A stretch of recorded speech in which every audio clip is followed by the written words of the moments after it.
Let me shut my waifu tabs. Yes.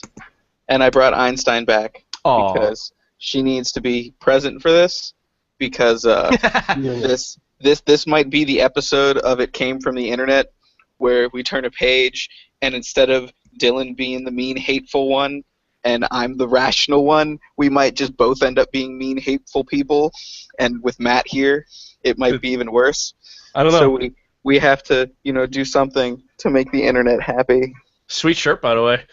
Yeah, I was wearing it yesterday in the episode we recorded, which is funny, but I totally washed it and then put it back on. I have to shill just a little bit more for no reason. Of course. So, yes, hello everyone. Where'd you get that fine shirt from? There was a limited, I don't remember what the shirt thing is called, where they do the limited runs. I actually forget. That was the one who set it up. Whatever. Cafe Press? No. I'll look it up. It's the same way I got my Game Bomb RU shirt. Teespring, yeah. Right, but basically there's no other way to get it now. Not unless 10 more people buy a shirt. Actually, like the URL never stops. Like if the minimum was 10 shirts, so if 10 people buy shirts again, then it'll actually, or someone buys 10 shirts, it'll actually get shipped again. Yeah. Well, so we don't have to worry about that. No, we don't. I like it. It's a nice shirt. It's a comfortable shirt. We should make some fucking It Came From the Internet shirts. I'm sure they would sell. Whatever. Okay. Make Mitch design it because I'm lazy. Oh, we already have the logo. I got a buddy who'd be up for that. Yeah. So we have this episode has been a long time coming. Mm-hmm. It's one of the reasons Matt's here is because he's interested. And they've had it coming. Let me tell you. They've had it coming. Yeah. Yeah. So of course this episode is about we're finally covering Otherkin, and I have so many notes. How many I have 10 pages of notes. Oh Lord, in 10-point font. And I already went out. Yeah. And I already went in and delete because when I was writing notes, I ended up just making like commentary as I wrote notes, and I went in and deleted a lot of stuff because I'm like, I'm not just gonna read this. Just feverishly writing in the margins. Just like, I hate this. What is wrong with these people? What the fuck? Well, before we start, let me say that I know we're gonna get a lot of people saying like, oh, you guys just want to hate on furries, and that is true for Dylan and David. I have nothing against furries. I have an adopted son, Jason, who's a furry. He's a faggot.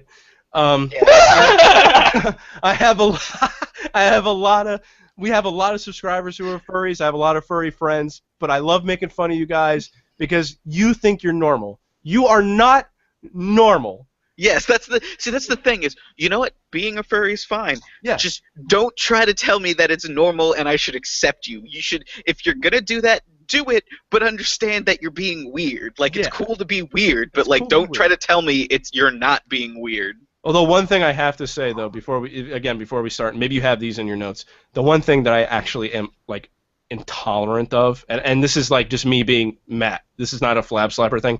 I can't stand diaper fur fags. That is where I draw the fucking line. They just wear diapers, and they wear diapers. Like, I'm not... So they're furries with diapers? With diapers. That is where I draw the fucking line. Like, for real. I cannot handle that. Okay, when you draw the line there, it gives the impression that those things are okay separate. Do you draw the line at diaper fur fags, or do you just draw the line at diapers? I guess just diapers. I don't... Like, the whole diaper thing, I can't... Maybe we could do a whole episode on diapers. Diapers. Yeah. Oh, please, but it's like it's adding a whole new level of weirdness where you're a furry but you also wear diapers. Like, can't it just one or the other? Like, what? Okay, sorry. You can go ahead. Your sexual proclivities are getting too intense for Matt. He can't take it. I can't handle this. Okay, I've said my piece. So yes, we're covering Otherkin.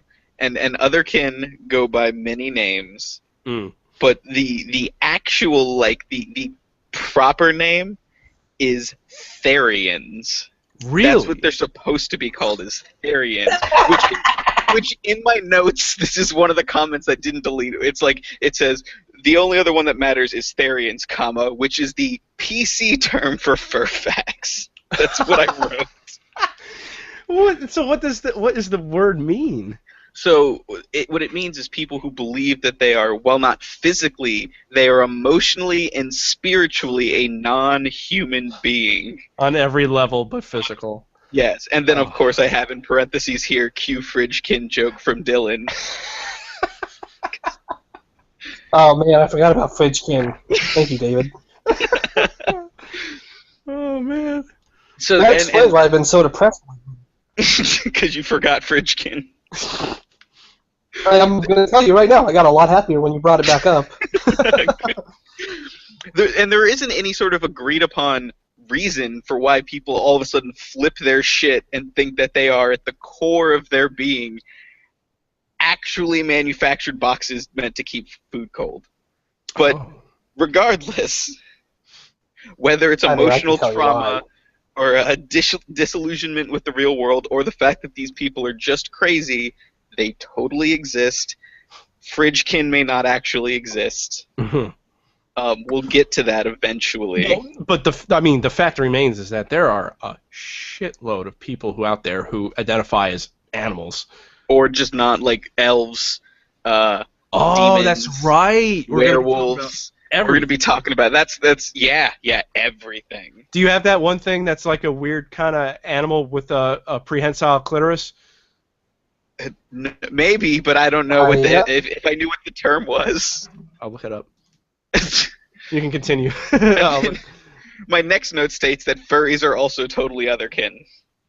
Sure, some furries don't actually want to be or identify as the animals. They just want to bone them. Yes.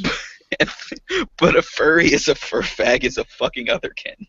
Oh, now, like I might be jumping the tracks, jumping ahead. I mean, but where is your opinion, both of you, your opinion on whether you peruse furry material, or if you go full hog, so to speak, and wear the suits? Now, for me, anything that I find hot, I will masturbate to.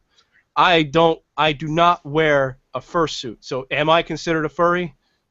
I feel like someone who there's somewhere you can draw that line where someone who wears a fursuit could still not be a furry. I feel like you need to take part in a community to become a furry. Okay. Otherwise, you're just a mascot. Yeah. No, you don't, and you can literally jerk off to anything. Oh, I do. So I know, but like, I mean, there's a great Derek comedy video. I don't know if you've seen it, called "Don't Jerk Off to This," where it's about these guys that like rent a condo and they go in there and there's a picture on the table with a bowl of fruit with a sticky note attached that says "Don't jerk off to this." And the whole video is about how that ever since they were told not to, they just feel this overwhelming urge to jerk off to a bowl of fruit. Yeah. Oh, is that like? Are those guys that actually go like, Derek? Do they yell Derek at each other? Oh, okay. No, Derek comedy is actually they did bro rape and expose. I don't know if you've ever seen that video. No. And that's where Donald Glover started. No. Yeah, he's in a lot of their stuff. Holy also, shit. I don't know if you ever saw Blowjob Girl with Aaron from The Office. No, I missed all this. Yeah. It's on YouTube? Yeah, it was like early YouTube. Oh my God! I found a video that it was. Sorry, go ahead. Like that blowjob girl video has come up at least once before. I think we were talking about. I think we were talking about because we might have brought up Kimmy Schmidt because that's who that is. Right. Maybe. I also have a note here that says "Don't fuck animals." No, that's wrong. No, that's wrong. That is wrong. No matter how much they may seem to be asking for it, and how great they feel on the inside, don't do it. Don't do it. I'm waiting for my cat. That was like the perfect comedy cue for my cat to run in. I guess you know. My dog ran out of the room. Well, that's the thing, though. Is like, are furries? I mean, it's like the difference. Well, maybe this isn't a good analogy, but it's like how back in the 50s, people thought homosexuals were also pedophiles. Like there was no differentiating difference between the two. If you were homosexual, that meant that you were a pedophile. Now furries? Do they actually want to fuck an actual animal? I'm sure there's differences. Some of them no, some of them yes, some of them just think they are animals. Damn, this is complicated. It's incredibly complicated. Like, that's the thing, is it's not just, like, being deluded into think that you've been born into the wrong, like, entity. Like, there is a lot of shit that goes... It doesn't have to, but, like, it gets real fucked. Like, when I don't know if this will be more than one episode. It probably will because I have so many notes. But this is still the first half of a 2-part of however many episode series on Otherkin, because what this started as for the audience is I was doing research into a different topic, and which is even more horrifying than what we're going to talk about today. But it has to do with like a specific Otherkin incident. And I realized I needed to explain what Otherkin were, and then my research got crazy big. So that's why we're doing this. I'll stop interrupting then. To explain who Ted Kaczynski is, you need to know what MK Ultra is first, sort of. Yes. So the earliest ever evidence of Otherkin is from a murder case in New Zealand in the 1950s. Wow. Yeah. So on June 22nd, 1954, 16-year-old Paulina Parker and 15-year-old Juliet Hume murdered Parker's mother. The two had suffered from an intense illness as children and had been sent to the Bahamas to recover there, because apparently that's a thing fucking New Zealanders did to their children in the 50s, which was send children to the Bahamas to get better when they were sick. Hey. I don't know. Warm weather? When your entire continent is populated by founded by prisoners, where else are you going to go? Right? Well, that's Australia. Yeah. They're the same fucking place. Australia was founded by prisoners and is where Crocodile Dundee and Yahoo Serious came from, and New Zealand is Middle Earth. Yeah. Also, the legendary adventures of Hercules and Xena.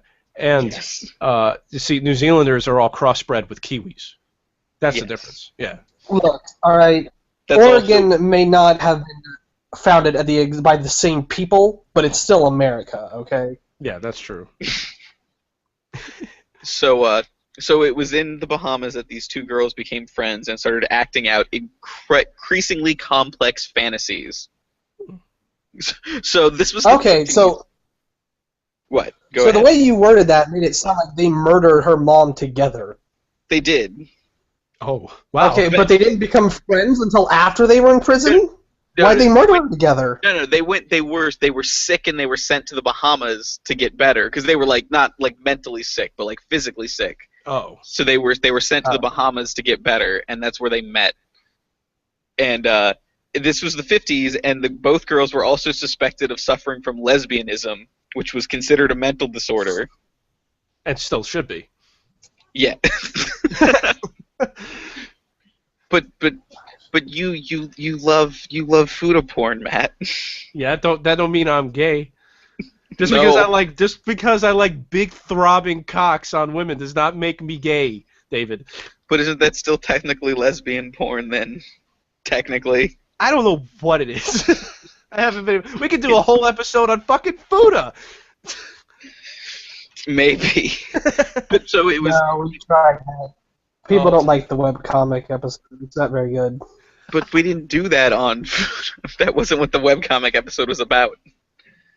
But it was here. Right, because I cut out early. I know what you're saying. All right. Yeah. But it was here in New Zealand where they started acting. They created this fantasy world between the two of them, and it was in this fantasy world that they pretended to murder and brutalize everything that they saw as wrong in the world. And it was through them pretending to go into this crazy world and kill and maim things that they got the confidence to actually murder Parker's mother. And this actually, I don't know if you've seen it, but this is the story that inspired the Peter Jackson movie Heavenly Creatures. I was just gonna ask. Yeah, that's what this is based on. Huh. Oh, of course, because he's a New Zealander. Yeah, he is. Yeah, so of course he would make a fucking movie about the one thing that happened in New Zealand. Yes. And so while this like technically is not Otherkin, it also fits into that type of mental disconnect with the world. Yeah, that you're imagining yourself as something else, right? Yes. But you make it like your reality. Yeah, replacing your reality. Yeah. I mean, in that same vein, there have always been Otherkin as long as there have been werewolf stories, right? I was just gonna ask about that. Yeah, I wonder if all those werewolf stories. Yeah. As long as there has been mythology, people have pretended that they became animals. It just seems to be something humans do for some. This is where this was the first time, like, really in history where it became like it's starting to like bleed back in, and like recorded, like these people thought they were something, they were convinced they were something else for like, because like even the werewolf thing, it was like it was an excuse, even if it was a delusion, you know, but it wasn't. It would end. Well, yeah. What about? Oh, right. Yeah, I see what you're saying. It like never stops for people now. They're always that. It's like I was gonna say, what about the Native Americans when they would like they would dance around pretending they were a bear, but they would go back to being a person. Yes, exactly. Okay, I get what you're saying. That actually makes a lot of sense. But these people, they really feel like they're not people anymore. Yes. Yeah. The Native Americans are more accepting of alternative lifestyles, really. Yeah. Because they were bears. Get it? Oh. It's a gay slang. Oh, really fucking funny. I used to be an otter, but now I'm a wolf. I think. Uh-oh. What? No, I'm still here. I was just listening to you guys. So and it's I wrote this note down because I said at this point in my research, which is a page and a half on the history of Otherkin and about 4.5 pages of the next episode's research from 5 months ago. And I wrote that I'm not having a breakdown, but I'm getting so fucking angry and frustrated with humanity. I just want to stand up and scream. All right. And then I get, and it's interesting too, because I get that saying that like coming out and saying that like I'm an elf or I'm a furry or whatever. It's not an easy thing to say, but it's still weird. It's definitely weird. I mean, because God, we're we're accepting of a lot of different things now that people will call what them that people believe that they are. But it's like there's certain like someone can when a guy says that deep down they're a woman, it's like there's still some scientific bearing on that. Like you can kind of see why someone would think that. Also, there's like hormones can affect that, and you can be born with both chromosomes. Like exactly. There is a biological and genetic reason why you could feel like you are the wrong gender. There is no biological or genetic reason for you to feel that you're an elf. Because they don't exist. They don't exist. And then you could say, well, that's why I believe that's why I'm a wolf. Yes.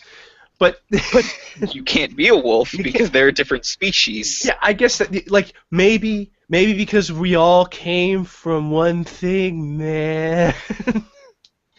We were all fish. Yeah, then you start getting into like who built the moon and shit, and it's like, oh well, the Bird brothers rolled it over the fucking sun for a while. I thought it was hollow. And now. So at this point in my research, I'm pulling a ton of stuff from there's this massive document by O. Scribner called the Otherkin Timeline, which is where I got a lot of my information from. So where does Ocarina of Time fall in this? Oh no, I just said Twilight Princess. Sorry, that's the obvious joke. Yeah. So and I've quoted some passages here because I couldn't paraphrase them better than the way it's written.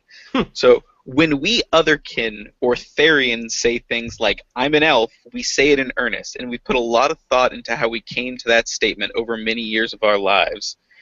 This identification is not a make-believe role-playing game. It is who we are in real life. To which I wrote... okay. So the best way... You go ahead. Oh, and I wrote, it doesn't... Okay, I understand that, but it doesn't change the fact that it's still a delusion. The best way I've ever heard someone differentiate Otherkin and furries was Mr. Medicare did a video on these. I think... yeah, this is either right before he stopped being the internet aristocrat or right after he started being Mr. Medicare. Oh. But he explained that a furry is a man in an animal suit, and an Otherkin is an animal in a man suit that they can never take off. That's profound. That's a good analogy. But and it's a really good episode, by the way. I understand being tolerant and accepting of people and like making sure everybody has the same basic human rights. There's nothing wrong with that. But at what point do we stop ourselves and say, okay, believing that a fantasy is a core part of your identity, like where do we draw the line? I think really for me the only it's when it becomes harmful to others. Because these people can, when it's harmful to themselves, I guess it's more apparent when it's harmful to like like they believe they're an elf and then they go out and I don't know they kill somebody with a fucking sword. I don't know. Yeah. But it's like when it becomes like what I don't like when people do this with anything, but when they raise their children to be otherkin. Yeah, well, and it's funny because when I was doing this research, it really reminded me a lot of the stuff when I was studying like religion and stuff, like those types of beliefs. And it's fine, like, and of course the question, well, what's wrong with people, believing in their own religion? It's not like they're hurting everyone. It's like, well, yeah, except like the Crusades. Yeah. And ISIS. Well, and that's the Westboro Baptist Church. Like, there's a very strong case to be made that on a mimetic level they are. Like, they're actively eroding, like, the public in a way. Of, like, people who believe these ideals that are completely false have some sway in society. So if you believe a false ideal, you potentially are dangerous to society in, like, a weird meta way. Yeah, and like, when you have... But also... Oh, go ahead, yeah. All right. I mean, I was gonna shift to another topic, so you go ahead. Oh no, I was gonna say, it's like with anything else, it's like if you have, I don't have children, but I assume that if I were to have a kid, the kid's gonna fucking pick up on things that I say or believe in, like regardless of whether I try to instill them into the kid. But I just when you see pictures of fucking people in fursuits and they got their kid in a fursuit, like I just like that makes me upset. Like, I mean, it's almost like the same level. Since today's the Super Bowl, it'll be like, two people in a fucking Broncos jersey and they have their kid in a Broncos jersey. Maybe the kid's gonna like the fucking Giants. You don't know. The worst is when it's a baby. It's like that baby can't even say no. How dare you? Yeah, that's okay. Yeah, but we're getting a little off topic. Or it's like putting a baby in a pumpkin costume. Who's not to say that baby's gonna grow up and fucking hate pumpkin spice everything? How dare you make him dress up like a pumpkin? Yeah, I mean, I guess it's not the same silly. at all. But. Yeah, but that's what I mean. That's the only time I find it. It's like I don't care. I don't give a shit what people do. But it's like, just keep it to not keep it to yourself. I don't care if you want to have the festivals and the fucking fur cons. But it's like, just don't. It's not. You're not normal. Stop saying you're not normal. No one's normal. You're fucking weird. Just accept that you're weird. So what we've also kind of tie back into the as long as you don't hurt anybody thing. There are like accounts of otherkin hurting people because they're trying to act like animals would. Oh, I'm sure. Yeah, and it's like that can be for anything. Like the one that comes to mind. It's not a person, but there is like this thing happened where like this. I really hate that I'm going to say this. This pack at this high school ended up like one of the dudes actually like murdered his neighbor's dog, and they found like its severed head in his backyard or something. And I guess really that's probably got nothing to do with them being otherkin. It's just that the kid's a fucking. He was pretty clear. He was pretty clear. He was doing it because he was trying to protect his territory. Yeah, but I mean, I think he's got something else more wrong with him than thinking he's a dog. Well, yeah, there's that too. He's obviously fucked in the head, but Yeah. he was fucked in the head. Because that's what I find interesting about this. By everything about this is that, and my only exposure to this is furries in general, like not in elves. I've never ever talked to someone who thought they were an elf, but I know plenty of people who think they're wolves. But it's like, Yeah. But most of them, as far as functioning in society, they can do it. They're people, outwardly. They're not walking around on all fours, butt-ass naked. They're not one of those people that gets physical augmentation to make themselves look like animals. No, I mean, that's what I mean. So this is definitely much like autism, I'm sure. There is a huge spectrum. The Otherkin, yes. So Yeah. what we call I'm what gonna we be come honest. I respect the people who augment themselves more than the people who just pretend. Because if you're like they go all the way. physically altering yourself, you're at least going all the way. Yeah, it's like people who get a sex change. At least they're fucking doing it. not the same, Matt. Well, You're not Jerry Peeting it and just kind of pretending. yeah, I didn't put on lipstick and start calling myself Matthew Weena. He doesn't even do that, man. He doesn't even wear makeup. Oh, what a fuck. He's I gotta listen to as that episode. far from a woman as he could possibly be. Oh, yeah. So what we've come to understand as Otherkin, and as we know it, can be traced back specifically to 1972. Now the timeline says it could be anywhere from the 60s to 1974, but this is like we have a concrete date, was in 72 with the Elf Queen's daughter. So buckle the fuck up, because this first part is all elves, all the time, man. I'm excited.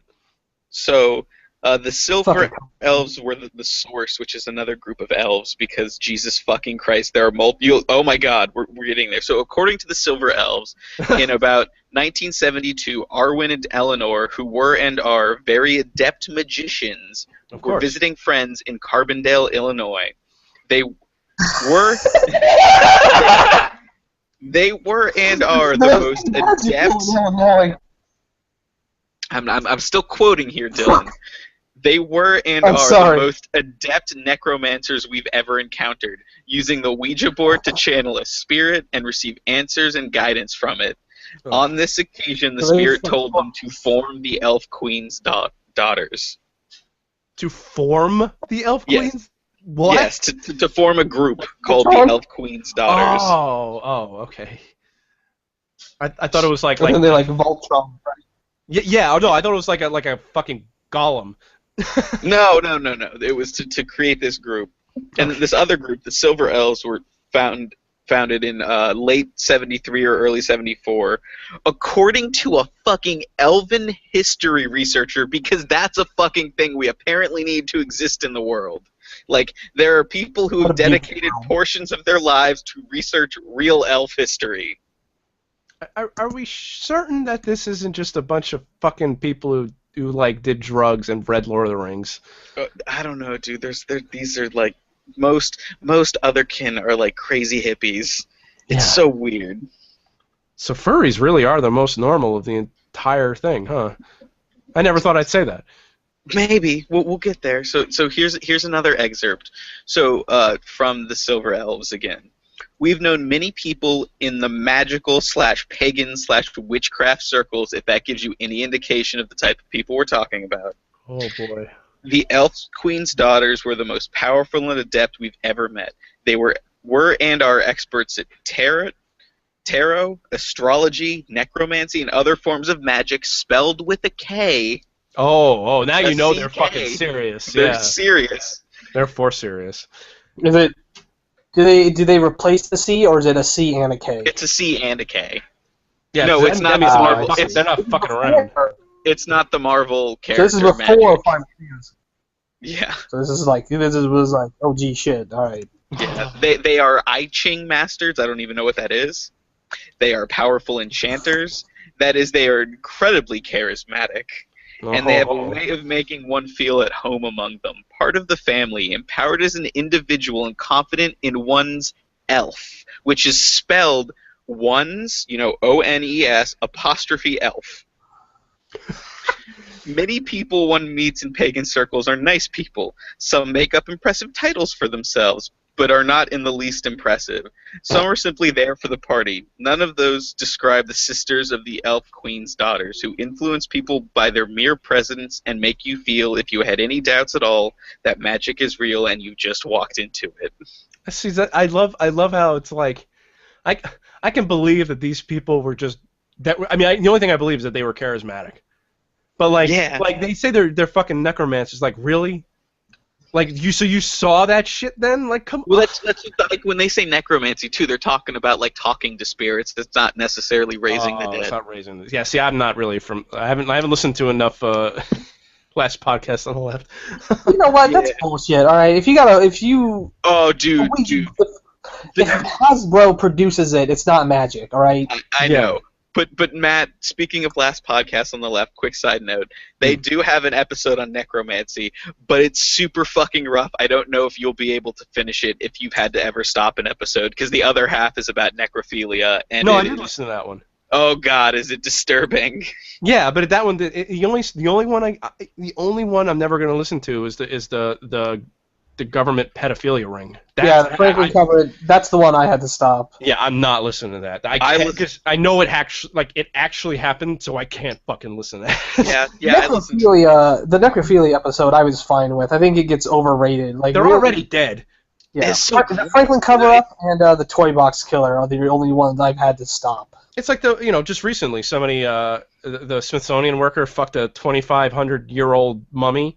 Yeah. And I'm just like, hey, I mean, who's he hurting? He's hurting himself, honestly. Yeah. Yeah. No, I've never had to stop any episodes of that show, but I did after finishing the Franklin cover-up. I didn't sleep for like 3 days. Yeah. That was rough. Back to Otherkins. Back to Otherkin. So now we're in 1973. And at first the Elf Queen's daughters and then the Silver Elves began publishing letters. And at first they were in a magazine called Green Egg Magazine, which is a pagan magazine by the Neo-Pagan Church, the Church of All Worlds. Oh my God. Interesting. Yeah. So they published about 3 letters a week, and those were sent to about 300 to 500 people. That's actually pretty good. Yeah, and then in 1975, I don't know why I wrote this note here, because I've clearly noticed it before, but I just wrote that someone uses the term herself instead of herself, which is hers apostrophe elf. Oh my God, it's like her story instead of history. Yeah, and then I just wrote they can go fuck themselves. yeah, they really can. Oh, and even after hearing this is another note, even after hearing the last podcast on the left episodes about magic and being interested in it, reading this stupid fucking timeline makes me hate magic users so much. Because that's exactly, like, as interested as you might be in that kind of stuff, don't ever talk to anybody who actually believes it. They're crazy. And a lot of times they're uninteresting because all they care about is themselves. Yeah, I mean, if they were interesting, they wouldn't be out doing magic. Yeah. They'd be, like, doing something interesting with themselves. Go ahead. Or practicing magic for, a group of people. Jerking off onto an altar to bless your day. I need that job. Yeah. Semen, so much semen. Matt's cup would runneth over. Runneth over. So and I made the observation that elven people just seem to be pagan hippie indigo children. Which do you guys know what indigo children are? It's the alien hybrids, right? No. Indigo. Well, some of them. Indigo children were a thing where people believed that they were born. You're born special. Like, you're different, you're special, you have a higher purpose. Yeah, really. Yeah. It's just groans, exactly. So some of them believe that they're alien hybrids only because they think they're special.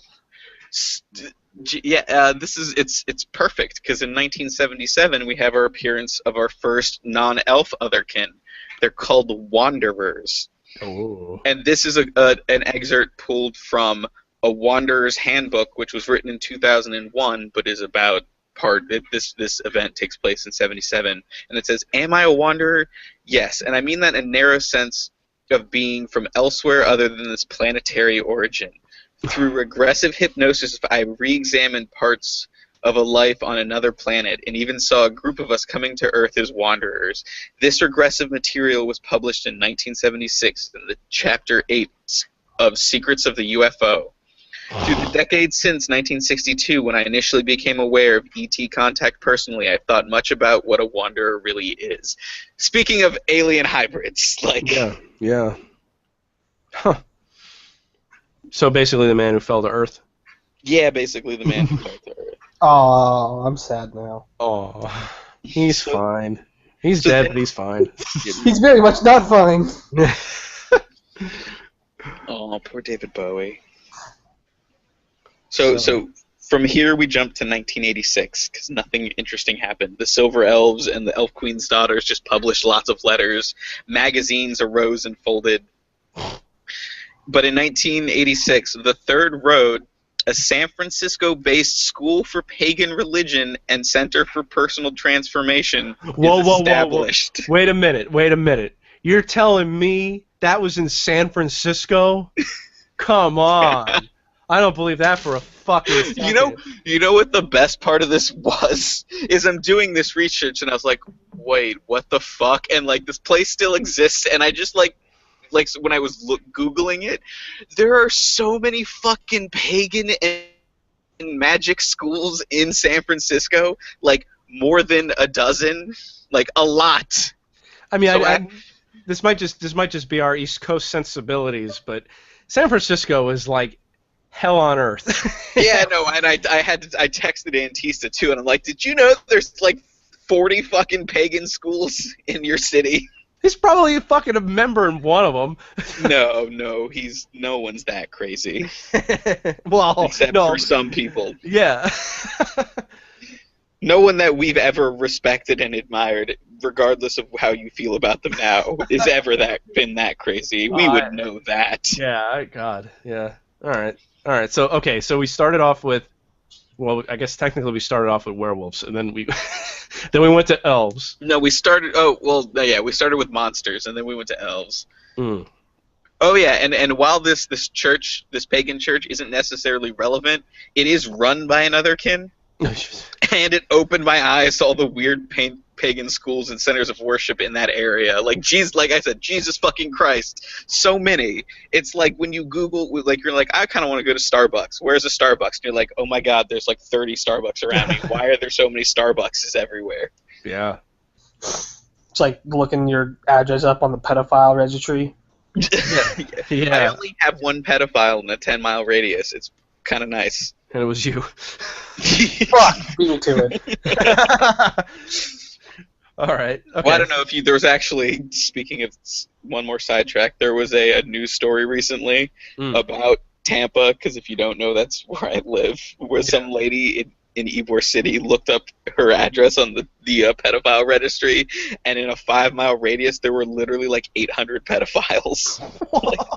There were a fucking shit ton of, like, an insane amount of pedophiles in her area. Yeah, but technically, doesn't she have nothing to worry about? I don't. She's fine. What if she has kids? Matt, move them away.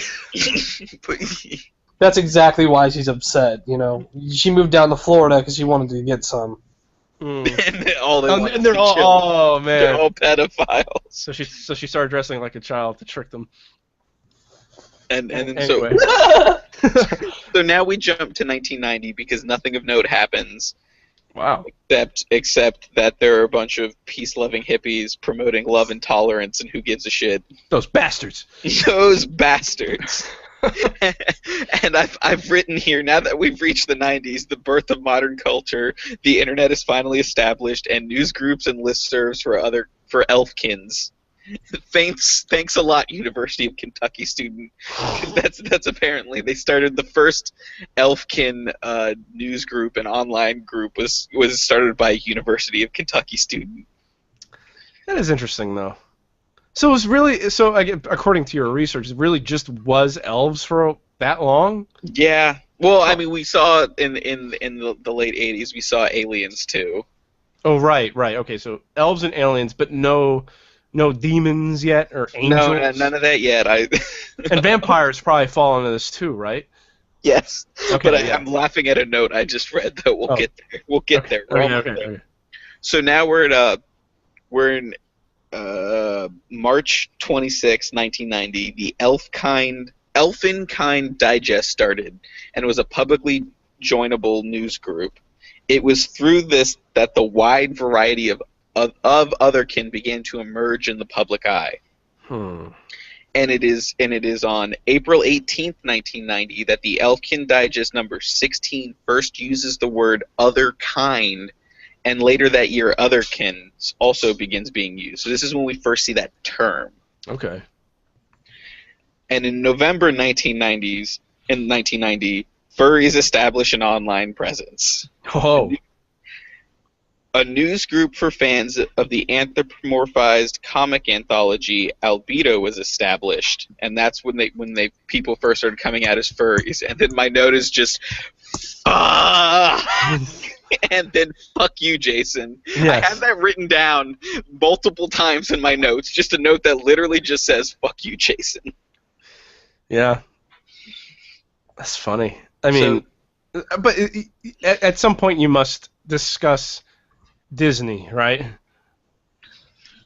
Because Robin Hood? Yeah, I mean, I know a lot of people say that's where it kind of started, but I don't really believe them.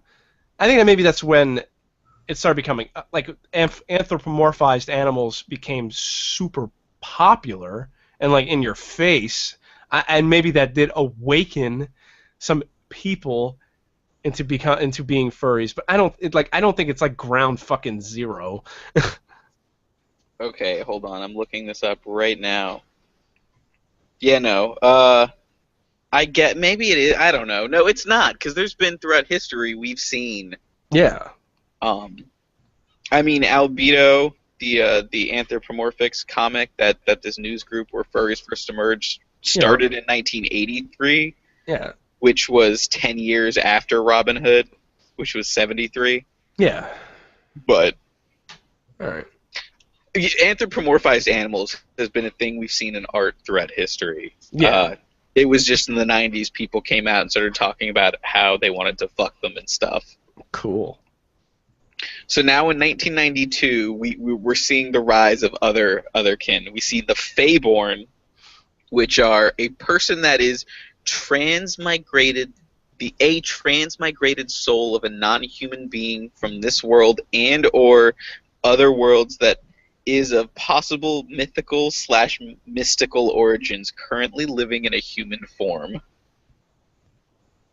So fairies. Oh. And then speaking of something we've already brought up, alt.horror.werewolves news group is founded to discuss werewolves and then devolves into furry bullshit. They're like, some guy who started that is still bitter about it. I just wanted to talk about werewolves. What the fuck? Yeah. Man, fucking an American Werewolf in London is a fucking amazing movie, and I want to talk about it, but no, they just want to fuck animals. God damn it. God damn it. I had a friend in high school who talked and sounded just like that. and it's funny too, because as I'm doing this research, anytime this timeline is written to be like open to readers to provide more information, and anytime the timeline asks readers if they have more information to confirm or elaborate on these topics, it begins with gentle reader. And that really pisses me off for some reason. I don't know why, but it's just... Don't fucking assume I'm anything, fucking Otherkin timeline. Well, it's such an oldie thing, this like oldie-timey fake thing to say. I'm a rude dude. Yeah. I'm a rude, crude dude. Rude, crude dude reader. This is alright. I got it. There's more to that line, but we don't need to be quoting Hook on this podcast. I want to point out real quick on our last episode when Jesse Otaku came out as a man. at some point, she took a photo of her boyfriend and named it Two Crude Dudes or something. So now, colloquially, the TV form of 4chan calls Jesse Otaku a rude dude or something to that effect. Yeah, when David told me that before we started, I was like, what? They also call Linkara a poopy puffer. Because he has a mock cigar that looks like a turd. Oh, that guy's such a fucking asshole. Why do I have so many fucking Greymons? Jesus Christ. I got like 7 of these things. Oh, we definitely have to eventually talk about fucking Digimon. Yeah. I mean, having sex with Digimon. Oh, well, I don't have any notes about that. I do. And Renamon is really big in the furry community. It's funny because just the other day Dylan was trying to talk to me about Digimon. I just responded, I was like, you know what, Dylan? I don't remember anything about Digimon except for that in the first couple series, the main character's name was Tai. He was with that red dinosaur-looking thing, and also the movie ended with that weird big monster skipping through the field of flowers while Smash Mouth's All-Star played. Hey, no. So yeah. So I just find it funny that we're getting way off topic, but like it seems like every single one of the Digimon eventually turn into a human, like a humanoid form. Okay, so the way they kind of did it is everything.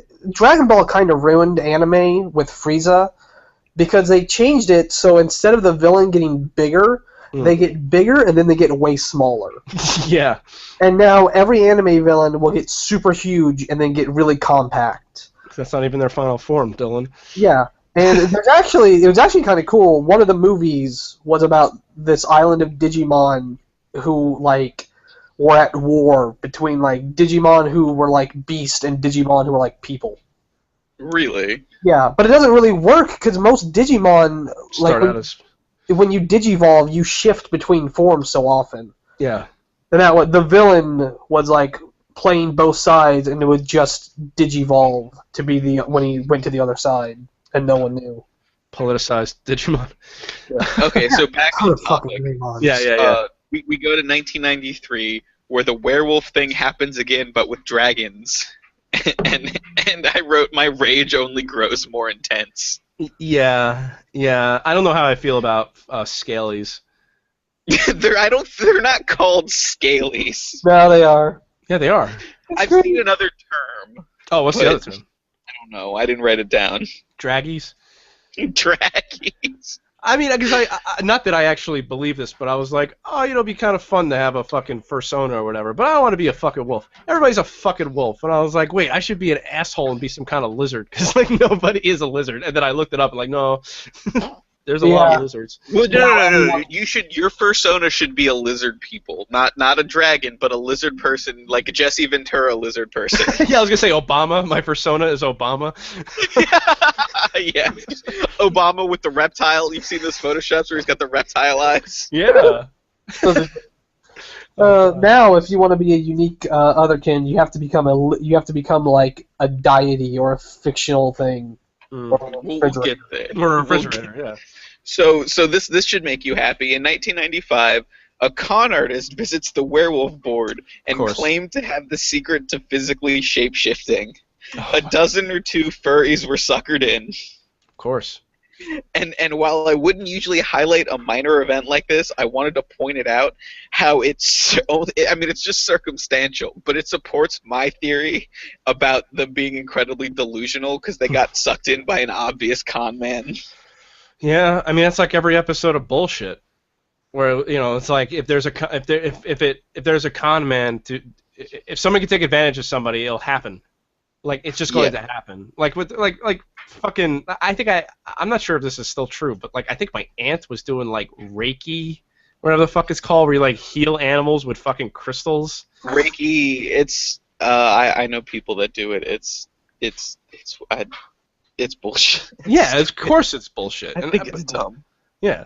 So on June 1st, 1995, White Wolf Gaming Studios publishes Changeling the Dreaming, a pen and paper game set in the Vampire the Masquerade world. it Oh, sent God. shockwaves through the Otherkin world by pretty accurately portraying them, despite the fact that the creators are like, we don't know who the fuck these people are, and now they're telling us like that we're connected by soul and shit because they know how we feel, and they're like, no, bro, we wrote a tabletop game. Yeah, Leave because us alone. they're full of these fucking Otherkins are full of shit because they're just lifting stuff from fiction. It's nothing that hasn't existed. Like they're not just like they just somehow latch on to stuff that's already been written down. And this is by far my favorite note I have taken this entire thing. Because do you know what a gathering of furries is called? Or just Otherkin? I knew. Like, what's it called? Furries, when they gather, they're called howls. Oh yeah, that's right. So my note is furries gather for howls. The faggots. Hurry, furries. Yes. Hurry to the hell. Oh. Fuck you. Don't they literally howl, too? At the moon, yeah. Yeah. But if they're not but see that doesn't make any sense because what if one of them's a bear? Bears don't howl. Do they have to growl at the moon at that point? I don't think bears do anything at the moon. Yeah, exactly. I think bears don't give a fuck, and they spend most of their day not giving a fuck. They walk over and rip out their fucking dingleberries on a bark of a tree. And then you build a bear suit. You know, maybe there's something to this Otherkin thing. Maybe. A lot of them apparently fuck a lot, but I mean, I also hear people fuck a lot at MagFest, and I've yet to get fucked at MagFest. But Yeah, I also go to bed at like 9:30 p.m. So we'll get to this, but I'll bring. God damn it, Matt. I'll bring this up again later. But a lot of these howls and Otherkin and furry gatherings, they go camping in the woods. Do you really want to go fuck some stranger in a tent in the middle of nowhere with no electricity? Like, we're not talking about, like, going to a campground. We're talking about, like, just going out to the middle of nowhere in a field. I mean, I can do that right now. Yeah, but do you want to with someone who lives within the woods and hasn't bathed or, like, shaved ever? You think anyone's ever jerked off into a Venus flytrap? Yes. Yes. At him. Oh, are there going to be Otherkins that are plants? Yes. Oh, good. Of course. Okay, excellent. So please continue. We're in 1995. Clearly, we've already passed that point because Swamp Thing has been around for decades. Yeah. Is Swamp Thing the first Otherkin? Because it's a person who became a plant. Wasn't that Hulk Hogan? Didn't Hulk Hogan play like the not Swamp Thing, but something else? Hold on. I don't know. I'm gonna look it up, but you continue. So, wouldn't from the Black Lagoon be the first Otherkin though? No, because that was a creature. That wasn't a person. Yeah. Oh, I always got the impression that he was like a dude who became. No, in the third movie, they try to integrate him into society. Yeah, I love classic monster movies, man. They're so weird. I mean, what else would you do? I guess the movie. Realize. The movie's literally called "The Creature Walks Among Us." That's a great fucking title. It is a great fucking title, but it's about trying to integrate the creature from the Black Lagoon into society. Like, literally, that's the best. Like, I would see that title and be like, oh, that's a really creepy title. What's it about? And then if you told me that, I would immediately be on board. So are you gonna go watch this, like, 60s horror movie or whatever? No. I'm going to go keep playing Digimon, as I have been doing. So now we're in 1977. The term glamour bomb is coined, which is a numinous prank or public artwork meant to encourage belief in fairies and magic. Oy. This is we didn't get to this on our last episode, but I wanted to let you know Chris Chan tried to glitter bomb Sega. Oh God. Is that different from a glamour bomb, or are you trying to say that? Glitter bombs are a weird thing people do now. Yeah. You mostly do it to YouTubers who do fan mail videos, and basically it looks like a normal box, but you open it, and there's a spring-loaded trap of glitter, and it gets everywhere, and it's funny, except everyone does it, and it's a real pain in the ass. So, but he tried to, but it didn't work because they saw his. they saw his I'm forwarding going to address. assume it didn't work. There was no confirmation otherwise, and if someone doesn't tell me Christian did something, I assume he failed. Yeah. Well, I'm assuming that at this point, Sega knows and keeps tabs on all of Chris Chan's return addresses, so anytime they see anything from him, they just burn it. Yeah. God knows, like, he's literally doxed himself multiple times. Usually he doxes himself so people know that he's not an imposter. I want someone to cocaine bomb me. No. I kind of want that to happen too. That sounds like a perfect trip down the 80s lane. You just get a bunch of spring-loaded cocaine trap. Oh! All right. Oh, I'm seeing in neon now. All right. So where are we now? 1995? Seven. So and now the Werewolf, being the biggest news group at the time, went through a major flame war and splintered into private and semi-private groups. Because we've seen in 1997, we see the first time the internet fights back against the furries. Burn in hell. Yip in hell, for thanks. Yip in hell. Yes. So now in 1998. The internet explodes with Otherkin news groups, websites, and mailing lists. I don't know why mailing lists makes me laugh. I don't know, because you hear mailing lists and you're like, what is this? The 90s? And yes, Matt, it is. Yeah. Not even into the 2000s yet. Oh. So here I have another quote. Oh God, this name. Ayova, which is spelled Eyovaah, wrote about his remarkable awakening experience, which happened during a magical experiment at this gather. Summer 1998, I went to heroin. Realian's Otherkin gathering at Four Quarters Farm, Pennsylvania. A friend of Realian, Leon, set up this Reiki matrix. Named Leon, yes. They all have stupid names except for Leon. Yeah, it's not Leonis. It's it's Leon S. Kennedy. Duh. Speaking of Reiki, set up this Reiki matrix thing he created. God. With that center stone, it supposedly made it easier to see your Otherkin form if you had one. Cool. I saw it having some effects with Realian and others to see their etheric/energetic shapes. I saw Realian become more elf-like, pointed ears, cheekbones, and all. I stepped in the matrix. Next thing I know, Realian and Chaos Magician saw me changing shape with a sound of surprise. I found myself playing with the energy. I felt bigger and a feeling of wings, large wings. I felt like I was exploring sensations of a new body.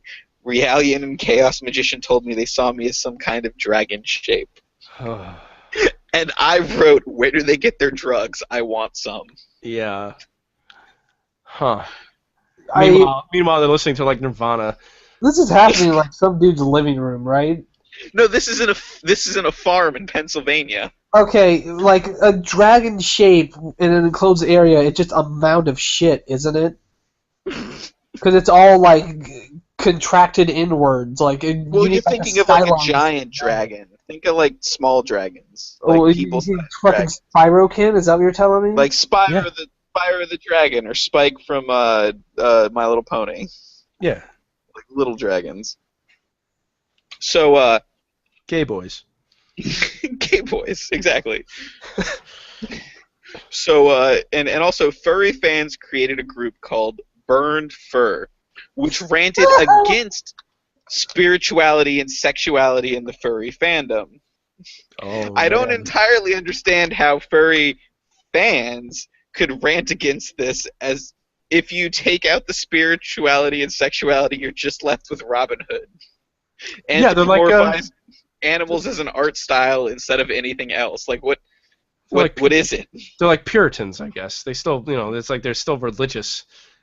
But Which the crazy part is even though I don't really like furries, even though I can actually, like, I could be in a room with Jason and not strangle him, like I can tolerate them. Um I don't get it. But it was this Burn Fur is what established and popularized furries as the internet's whipping boy. Rightfully so, but this is the group that brought everyone's attention to them and made them the butt of every joke for the next, like, 20 years. Yeah, because they're not anymore. Not really. Okay, maybe like 15 years. Shut up, Matt. No, I'm agreeing. No, I'm just saying. They should be. They should. Yeah, maybe they should be, but, like, no, now it's well, for me anyway, what I always see is either MRAs or feminists. Oh my God, the MRAs are just they're an easy target. We got asked if we were MRAs on one of the it came from the internet videos. They were like, no. Yeah, it was just, you guys are MRAs, right? And I couldn't tell if it was going to lead to insulting or agreeing, and I was like, I'm not. No, David and Dylan, I don't think they are. No, why would I am a white male. Why would I need to fight for my rights? I am the most privileged of all the privilege. Whatever, man. All right, people are always trying to keep me from partying, you know. In fact, I'm pissed off because I don't have a good enough job. I don't have enough money. I don't have enough privilege. I'm a white male. Where's my privilege, damn it? Everyone keeps telling me I'm privileged. I live by train tracks. I gotta go gas up my yacht. I live next to a swamp because it's Florida. So isn't that right, Einstein? So now we're in 1999. Party on. Yeah, exactly. As soon as I said that, all of a sudden I just heard Prince in my head. Yeah. Oh, just don't have Prince out loud, or we'll get fucking sued. Oh, well, I mean, did you see that recently? That oh fuck, what song did Radiohead cover by Prince? I don't know. I showed Dylan, because, like, Radiohead, I think it was Radiohead, did this, like, amazing Prince cover, and Prince wouldn't let it be released on the internet forever, like a live cover, and when asked about it, like, Radiohead was like, well, I mean, I guess it's, you know, his right or whatever, but... Okay. No, sorry, it was Prince. About. It was Prince did a cover of Radiohead's "Creep."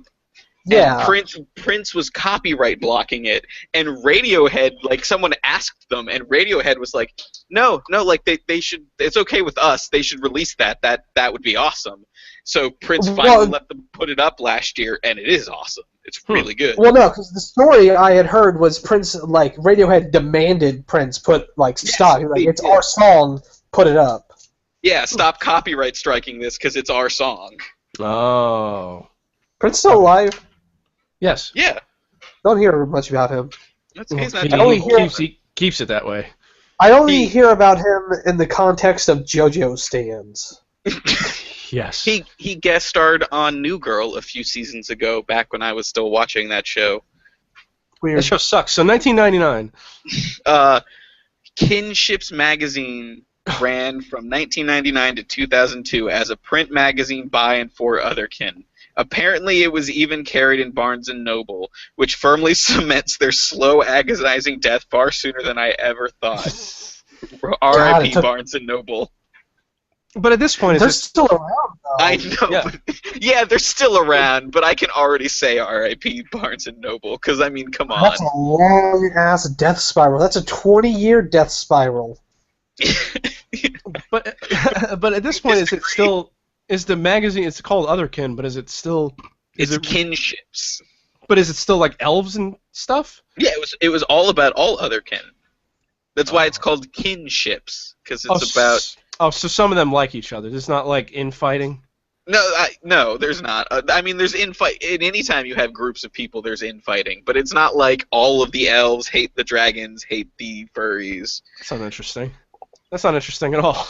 I wanted there to be, like, some kind of battles. Yeah, you wanted an epic battle? Yeah. They just have like a slap fight outside the Barnes and Noble. It's like that Mr. Show Monster Party sketch. Monsters are going to get together, and in a party setting, when they get together, it's going to be a ferocious battle. That's great. All right. So now we got magazines. Okay, so this is... I wrote a note that I have to apparently read because it's very explained. So I'm not sure where the belief began intermingling, maybe even from the beginning, but the idea of mailing lists established in 1999 are referenced at this point, so I'm putting it here.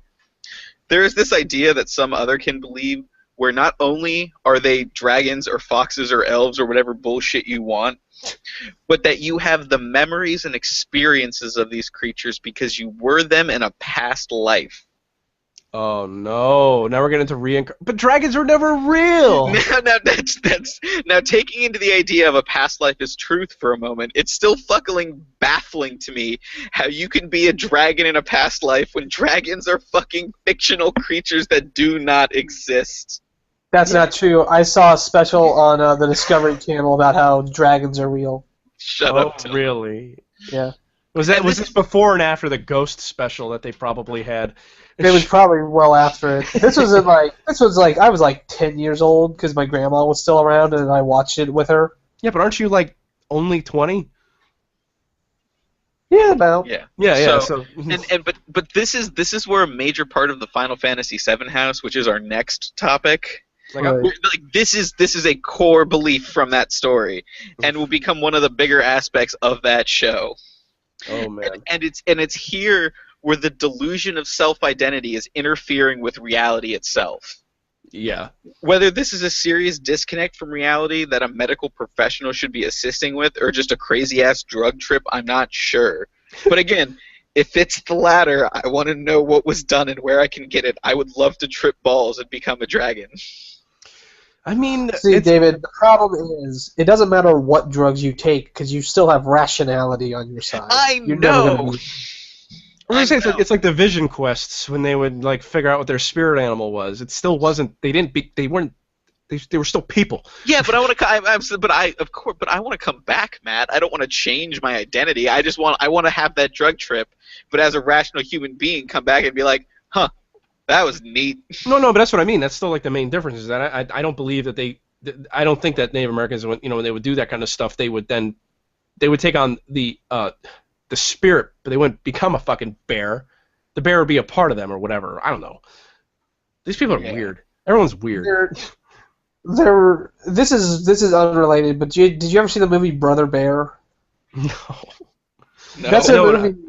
It's a movie about a Native American who like gets his spirit animal and he's embarrassed about it, and then he becomes it. It's a bear. And looking back on it, like, why the fuck are you embarrassed to be a bear? Bears are cool. Bears are awesome. I took a quiz on the DVD and I got a fish. Ooh. Remember when DVDs had games? Yes. Yeah. I didn't play it, but all of a sudden that reminded me there was a game on the Harry Potter 2 DVD where you were in the car and you like pick directions. It was like one of those bad Philips CDI live action games. Yeah. Okay. So now they've introduced past lives into the mix. Yes. And now we're stepping into another monumental event for the furry community. We're in the year 2000. It's a new millennia. The Y2K didn't happen and everyone had to go back to their normal lives. Yeah. And on December 16th, 2000, LiveJournal introduces communities. Oh no, not LiveJournal. Oh no. Yeah, here we go. Let's go. Let's do this. Let's get in some trouble. So now we're going to 2001, and I have an excerpt. I already know where this is going to go. Please tell me 9/11 had a huge impact on the Otherkin community. Actually, no, but we do have another. We have another history event like that. It's not fucking 9/11, but I'm Powerkin. I'll bring my maybe a little bit. I'll bring my girlfriend in on this because she has a fucking persona. Okay, so here I have an excerpt that I just want you to react to. Okay. from an article called "Elvin Like Me" by Nick Mamadis. Oh, where did I feel like one of these some of these other articles that aren't the timeline come from specific. Okay, no, there's a Kotaku article later. Oh Lord. What is this? A Gawker article as well. Oh Lord. So, but no, that's aren't these. That's not this. This is in. Oh, it might have been. Was it fucking Newsweek? Oh no, Village Voice. I have. No, Newsweek is a different topic, a different research bundle. So I just lost my place. Okay, here we go. Oh God.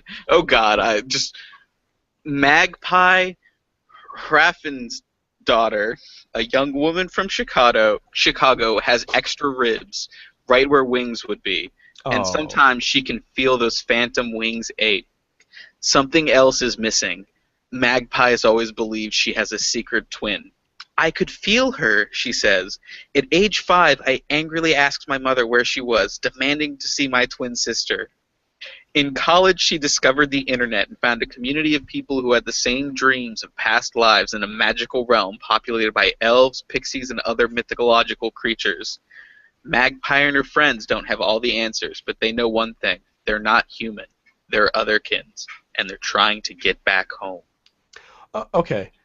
There is something to say about that more like people actually believe this, and it is fascinating that it's like a group delusion, right? Like there must be something there that different people can have the same feeling about something. I don't think they feel it at all. I just think this is dumbasses reinforcing dumbasses. Well, that's also true. I don't mean that it's actually real. That is a big part when Tumblr comes into the picture. Yeah, it's just you live in an echo chamber, so you're never wrong. You're surrounded by yes men, but the yes men are telling you you're a frog. But they still had to seek it out. They still had to have that feeling, right? They still had to have that feeling, and then they had to seek out other people. Yeah. Felt the same way. Well, you guys had a much more rational and intellectual response to that. This is what I wrote. Are Otherkin the final evolution of hippies? Yeah. And then also hippies plus a Darkstone equals PETA. Because I was thinking a lot about Pokemon that day. Oh God. I don't think there are Darkstones, David. Aren't they dark? What? I thought there is a Darkstone. I thought that's how you get Dark Eevee. No, Umbreon has to evolve at max happiness at night. You fucking idiot. Yeah. Okay, fine, whatever. And so then this is important because it's actually so this article started off and I read that and I was like, oh my fucking God, what am I reading? Because this is. When I did my research, I started my research, then I found the Otherkin timeline, and I spent like 3 days going through it making notes, because if I did it, I could have read it all in one day. It's only like 100 and something pages, but I wanted to kill myself so bad, I had to pace myself. Yeah. And then on the last day, I read these articles. And so I started reading this, I'm like, Jesus fucking Christ, this is going to be more bullshit. But this is where it gets interesting, because the article devolves into a Battle of Seattle comparison, which I will need to explain, because I doubt you know what that is. No, I don't know what that is. Okay, so in 1999, Seattle hosted a big WTO conference, and in response, thousands of protesters took over the city, including an original small but rapidly expanding group of militant, militia-based protesters organized in a black bloc, which is black and then BLOC, which is what they call it when protesters are wearing all black, all clothing, ski masks. I did see a video of this. Yeah. Yeah. They closed off intersections. They prevented people from getting around in the city. Yeah. The police were actually repelled in certain parts of the city, despite the fact that the police were armed with riot gear, tear gas, pepper spray, and stun grenades, which I forgot existed. I forgot that we actually invented stun grenades. Mm-hmm. I play a lot of Metal Gear. Yeah. Well, but Metal Gear's not real. Yeah, it is in my heart, but not real.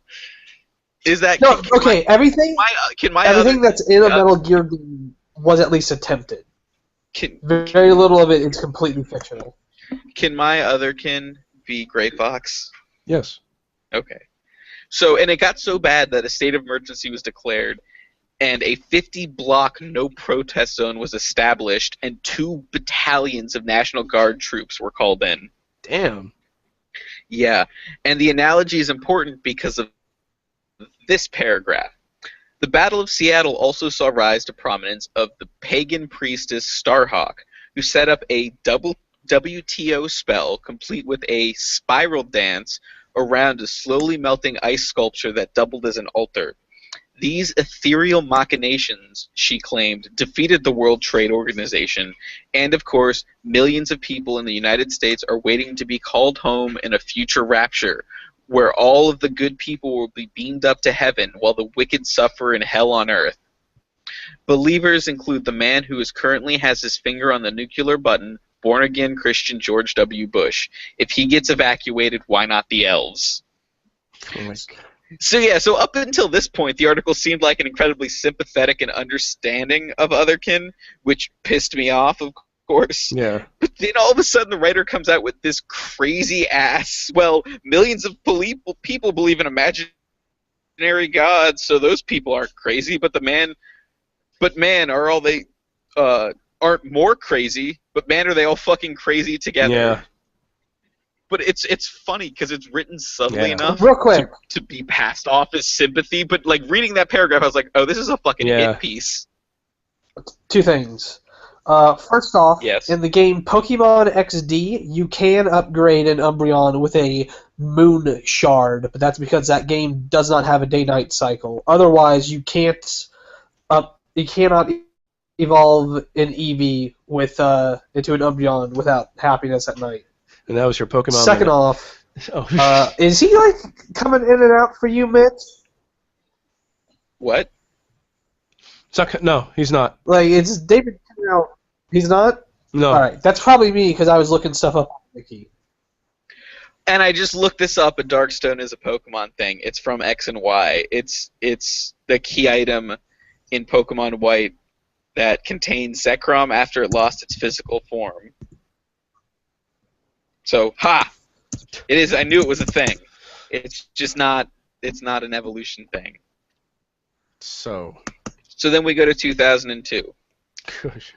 which is it. I'm just stating it here. We're not going to talk about it today, but this is the year of the Final Fantasy VII House. Okay. Yeah.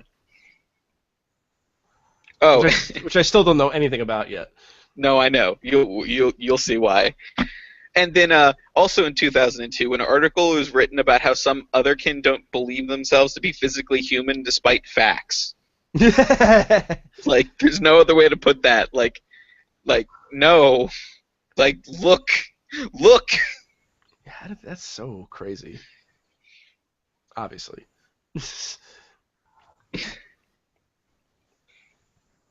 So David, can I ask you a question? Yes. At this point in the Otherkin timeline, are we still following Punished Snake, or have we moved on to Solid Snake yet? There is no Solid Snake in the Otherkin timeline. It's the darkest timeline. I guess that would explain why it sucks so much. Yeah, it does. So also in 2002 is the creation of Draconic mailing list that is specifically to discuss being a dragon while excluding, quote-unquote, kids under 18 whose biggest problems are normal high school-related bullshit. You know, like things I would assume most Otherkin never got over since high school.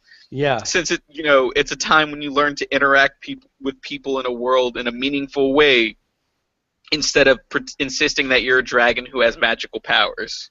Right. So here's the problem, is that when you make it out that only adults can be part of your little Otherkin group, it gets way more embarrassing when everyone is still complaining about their parents yelling at them. Yeah.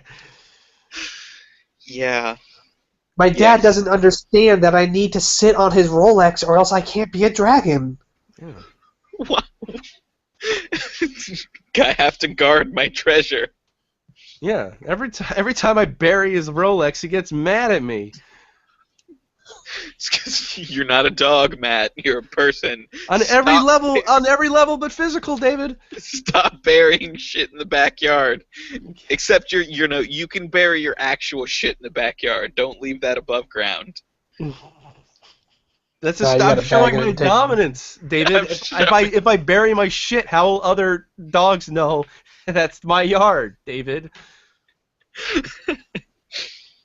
I don't know, but now we start fast forwarding because not a lot of not interesting stuff happens. So in I jumped to 2005 where nothing of real note happens for the next few years. A bunch of books come out mentioning Otherkin or other similar terms are like being published and talked about. Like in the timeline, it's a very fucking detailed timeline talking about like, oh, this community started up, this community died. There are a ton more fucking howls. Like this timeline documents so many howls, which almost always involve camping, because if there's one thing that borderline crazy people love to do, it's pretend that they're homeless. Yeah. Also, Tumblr happens in 2007, forever ruining even more of the internet. Yeah, the darkest timeline. We're in the darkest timeline. In 2010, Avatar comes out, sparking new Otherkin and giving people Avatar blues, which was a documented psychological case where people saw Avatar and became depressed because the real world is not colorful and people don't fuck with their tails. Yeah, I couldn't believe it. Motherfuckers, just go outside. Yeah, I couldn't believe that shit. I mean, and it was for real too. It was for real. There were cases, like reported cases, that were totally bullshit in that time, but as much as my research as I could find, like, no, Avatar Blues was a thing that actually happened, because there's nothing worse for people living in the Midwest than seeing Avatar and then walking out into Kansas and being like, fuck, man. Okay. There's a similar phenomenon in Japan. It's a lot older, but it's with France, and that's why at the end of Final Fantasy XIII, lightning goes to France. Really? Yeah, that's how Final Fantasy 13-3 ends. But Final Fantasy 13 is set in a weird magical world. How does she go to France? Final Fantasy 13 is really fucking stupid, David. Also in 2010, Tumblr blows the fuck up. I didn't provide any details. That's all I wrote. Yeah, I was going to say, because like, I didn't know it had been around since 2007, and 2011 is when everything went awful. Yeah, well, 2010 is when everyone started using it. That's when I started using it. That's when I learned it was a thing. Yeah. And, like, I've been on the internet for forever, and I didn't know Tumblr was a thing until 2010. When did the My Little Pony series start up? I don't know. I will Google that right now. Was it 2010? Because that would explain a lot. I think it's 2012. Well, I mean, the series has been around forever, but but I mean, like the model. Friendship is magic. Yeah, it's probably 2012. There has to be one series that you can point to and say this is why. Original release October 10th, 2010. Oh, there you go. Interesting. So we can blame. We can blame My Little Pony for making Tumblr. Cool. My Little Pony and Doctor Who ruined Tumblr. Oh. Well, I mean, honestly, Tumblr ruined Tumblr because it's a really shitty platform. And I liked Friendship is Magic for 2 years anyway. Well, yeah, until the fucking GIF file size limit on Tumblr is mind-boggling. That fucking website is mostly GIFs, and you only get like 2 megs. You get like 4 megs on 4chan, and there's literally like half a dozen boards dedicated to nothing but images. Okay. So what? So Tumblr basically became popular. That's all I wrote. I just wrote about how Tumblr became popular because I was gonna say, what does that have to do with Otherkin then? It'll come up later. Oh, all right. In 2011, I wrote, my notes are becoming less detailed because fuck everything. And in 2011 is the first year we start seeing articles I refuse to cite or talk about body modification and virtual reality being used to make unhealthy fantasies even unhealthier. Like, we're leaning into I have an Oculus headset. Like, I bought one like an idiot. I mean, it's awesome. Yeah. But like, I'm so scared about the future. I'm not. I want to fuck Hatsune Miku. Yeah, but you're smart enough to come back out. Am I? No. Yeah, because you can't be angry in virtual reality. You're too angry. You have to come out of virtual reality to be angry about stuff. Well, that's why they'll introduce That's true. That's why they'll introduce the beat up Hatsune Miku fucking game. I mean, I'm looking forward to our awful future where we're all stuck in VR. I mean, it's like all the movies I like watching. And the problem is, so much of anger is in your eyes, and you can't be visually angry if you have something in front of your eyes. That's yeah, and until we have the Matrix where everyone's plugged into a thing together and sees each other, and it's like the regular world, like, you still have to take the headset off to, like, yell at someone. Like, in virtual reality, you can just be happy forever. Like, even if you're just beating up stuff, Matt, where are you gonna yell? Where are you gonna yell to people who don't give a shit about what you're saying, complaining about how the new Hatsune Miku game covered up her ass more, and you wanted to see that sweet, sweet booty? Yeah, really. I am still mad about that. So, are we gonna talk about Second Life? I mean, it actually did never come up. I'm surprised because that's basically. It's really just another platform. Like nothing new or original came from Second Life. No, but all these people are like, they're virtual animals or whatever. It's some of them, and some of them are blue fat imps or well, I guess this walking is part salt shakers. I mean, they're anything. But I mean, yeah, this is the part about virtual reality being used to reinforce unhealthy habits, but I can't complain too much about Second Life because, sure, there are a bunch of fur fags in Second Life, but Second Life is also a place where you can go to an island where it's raining spinning dildos. yes. So, like, come on, man, it's raining spinning dildos. Just smile. I'm not saying anything bad against Second Life. I'm just surprised it wasn't brought up. It's because, again, like, there weren't.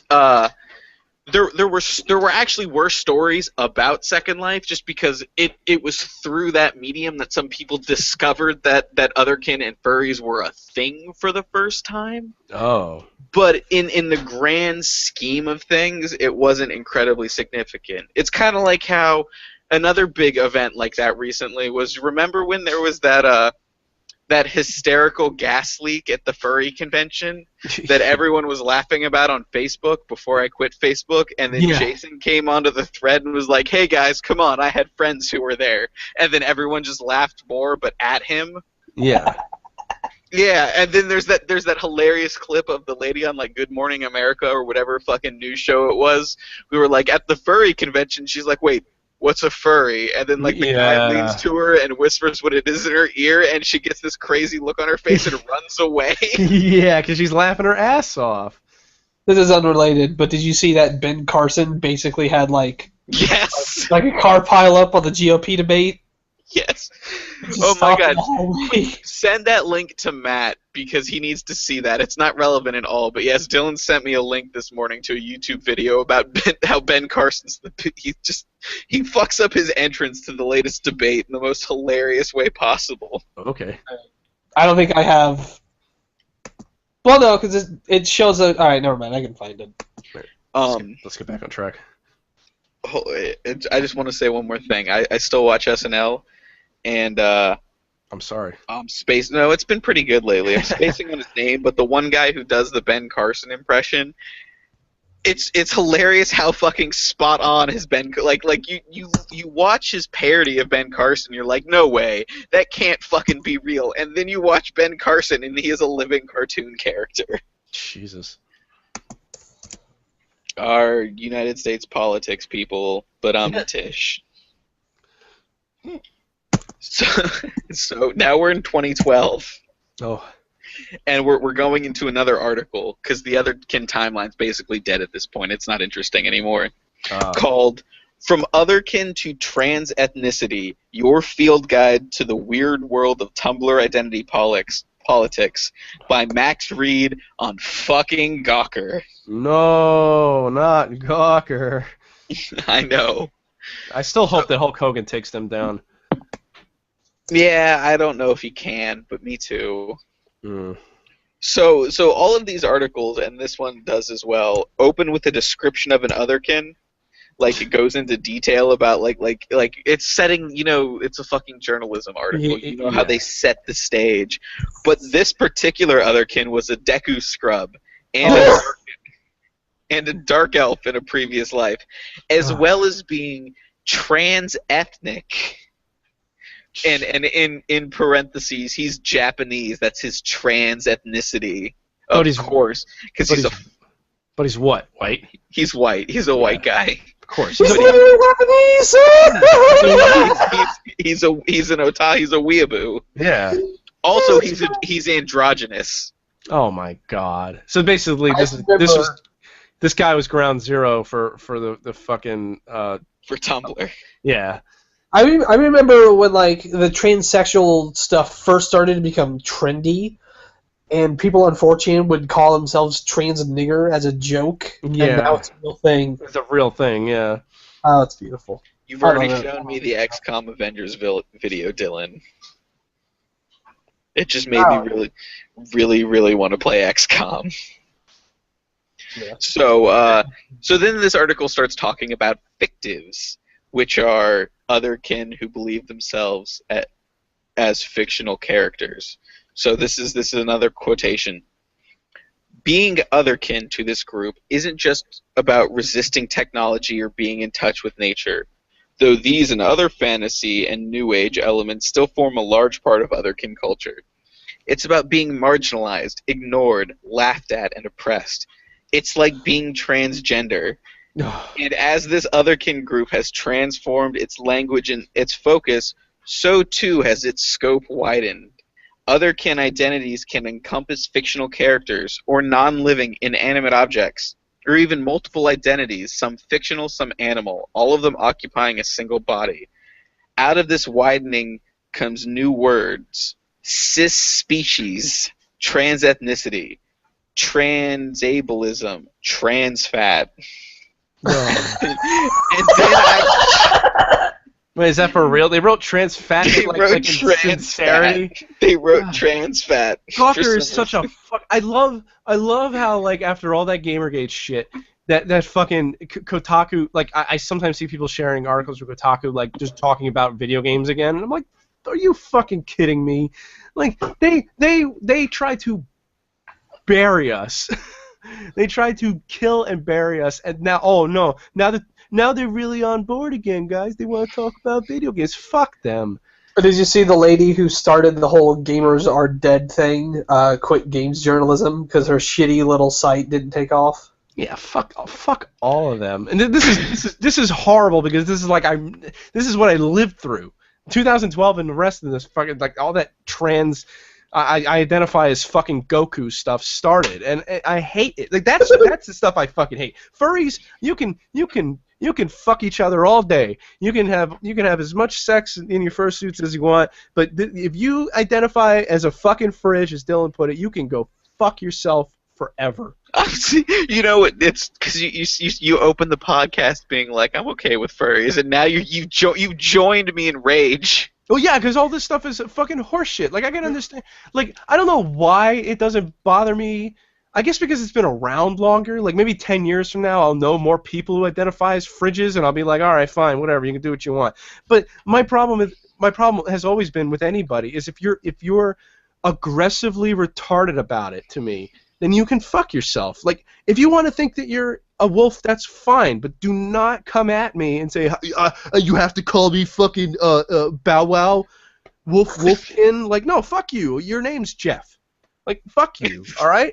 It's not normal. You're weird. it's funny because this is what I've separated two different quotes with a single line that just says, first in all caps, "Oh fuck no, goddamn it, fuck Tumblr," and then period, and then we're talking about this later. I don't know why we're talking about this later, but I got really, really, really mad at Tumblr. as any time Tumblr comes up, I'm wont to do. Oh, it's like the worst. And then here's another, for if you want to hate on Gawker more, here's another quote from the author. "For the record, I admire the balls it takes to claim that distinctions between species or between fiction and non are socially constructed in the same way that gender is." Ugh. And then we're going. This is what we're going to talk about later. I have a surprise for the next article about the whole otherkin are on the same level as the transgender fight, but we'll save that. So this article involves a lot of talking to tumblr.txt, which is a Twitter account that posts Tumblr's most insane bullshit. and the guy who runs it mentions how he's been completely fooled by trolls, to which the author writes that he thinks, "Hey man, piss your pants for feminism." Yeah, but then the author of the article writes how he thinks the guy he's been talking to this whole time from the beginning is real. He seems real. And that's the thing, is it's incredibly hard sometimes to tell if the craziest examples, like Fridgekin, are even real things that people actually believe. I mean, deep down, maybe all these people are just pathological liars. Yeah, but the problem is it doesn't matter if they're real or not.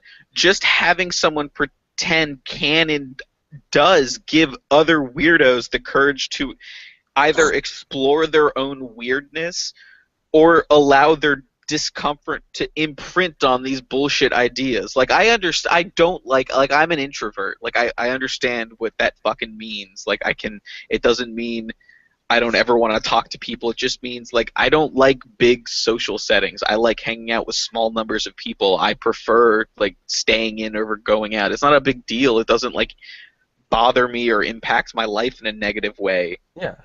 But I understand what it's like to be uncomfortable around people. Yeah.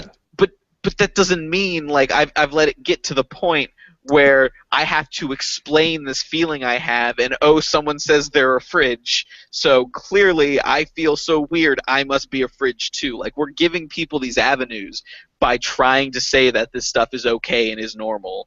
And again, like we've talked about, furries, like, you're fucking weirdos. I love that you exist. Don't stop being weird, but don't fucking tell me you're normal, because you're not, and there's nothing wrong with that, the fact that you're not normal, but don't try to pretend you are. Yeah, I mean, to tie this back to our previous episode, Jessie Otaku believes she is actually a man because she had trouble sleeping. Yeah, I mean, you know what? And if that makes her feel better, then that's fantastic. If that helps her make more friends, then that's perfectly fine. But it's like, that's the problem, though. It won't, because all the Channel Awesome cucks just hang out in their own little insular circles. Well, that's true. I mean, they're their own kind of, they're their own fucking problem. Well, and so this article is written about accepting people and being open to new ideas. But even this article devolves into admitting that the kid that they've been talking to, the kid himself says he might even just be a weird teen with a mouthpiece on the internet. And it also mentions how this particular otherkin admitted to being a pedo misogynist asshole. Ugh. Like, so great job there, fucking writer guy. How the fuck are we supposed to be asked to accept these people when you keep coming out with details like that? Well, that was, I mean, I never actually read the articles, but and I'm not even sure if this actually happened, but wasn't it like Salon or something? They were like trying to make like being a pedophile acceptable. Yeah, Salon had the so-called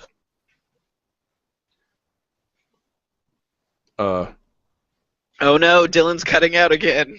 Damn, right when he was going to say something good. But yeah, supposedly they were trying to make, it's like, if people can be fridges, then shouldn't we accept that some people are just pedophiles? And I'm like, no. We have to draw a line fucking somewhere. Googling Salon and pedophiles. I'm a pedophile, but not a monster. Well, yeah, but there's a lot of like fake ones out there too. No, this is Salon.com, 2015, September 21st. I'm a pedophile, but not a monster. And then on the next article on Google, September 30th, 2015. I'm a pedophile, comma, you're the monsters. Yeah, see, I think those were the real ones. Well, I am not suggesting that Otherkin are pedophiles, and Some of them are. yeah, exactly. Well, because it's like for each of these people, they're still individual people. They all have their own individual hang-ups, and for whatever fucking reason, they've all decided that there's something else, and if that makes them feel better about their whatever is wrong with them, then fine. But I just don't like it. I don't like when they just. We keep going back to this, but when you're just aggressive about it, it turns me off to ever wanting to accept you as whatever it is you are. Yeah. Dylan dropped out and came back in. Can you talk, Dylan? Apparently not. Identify as podcast kin. What does that even mean? I don't know, but you can't. Fuck you, man. Fuck you. You can't tell me I'm not. That's the whole argument that I love.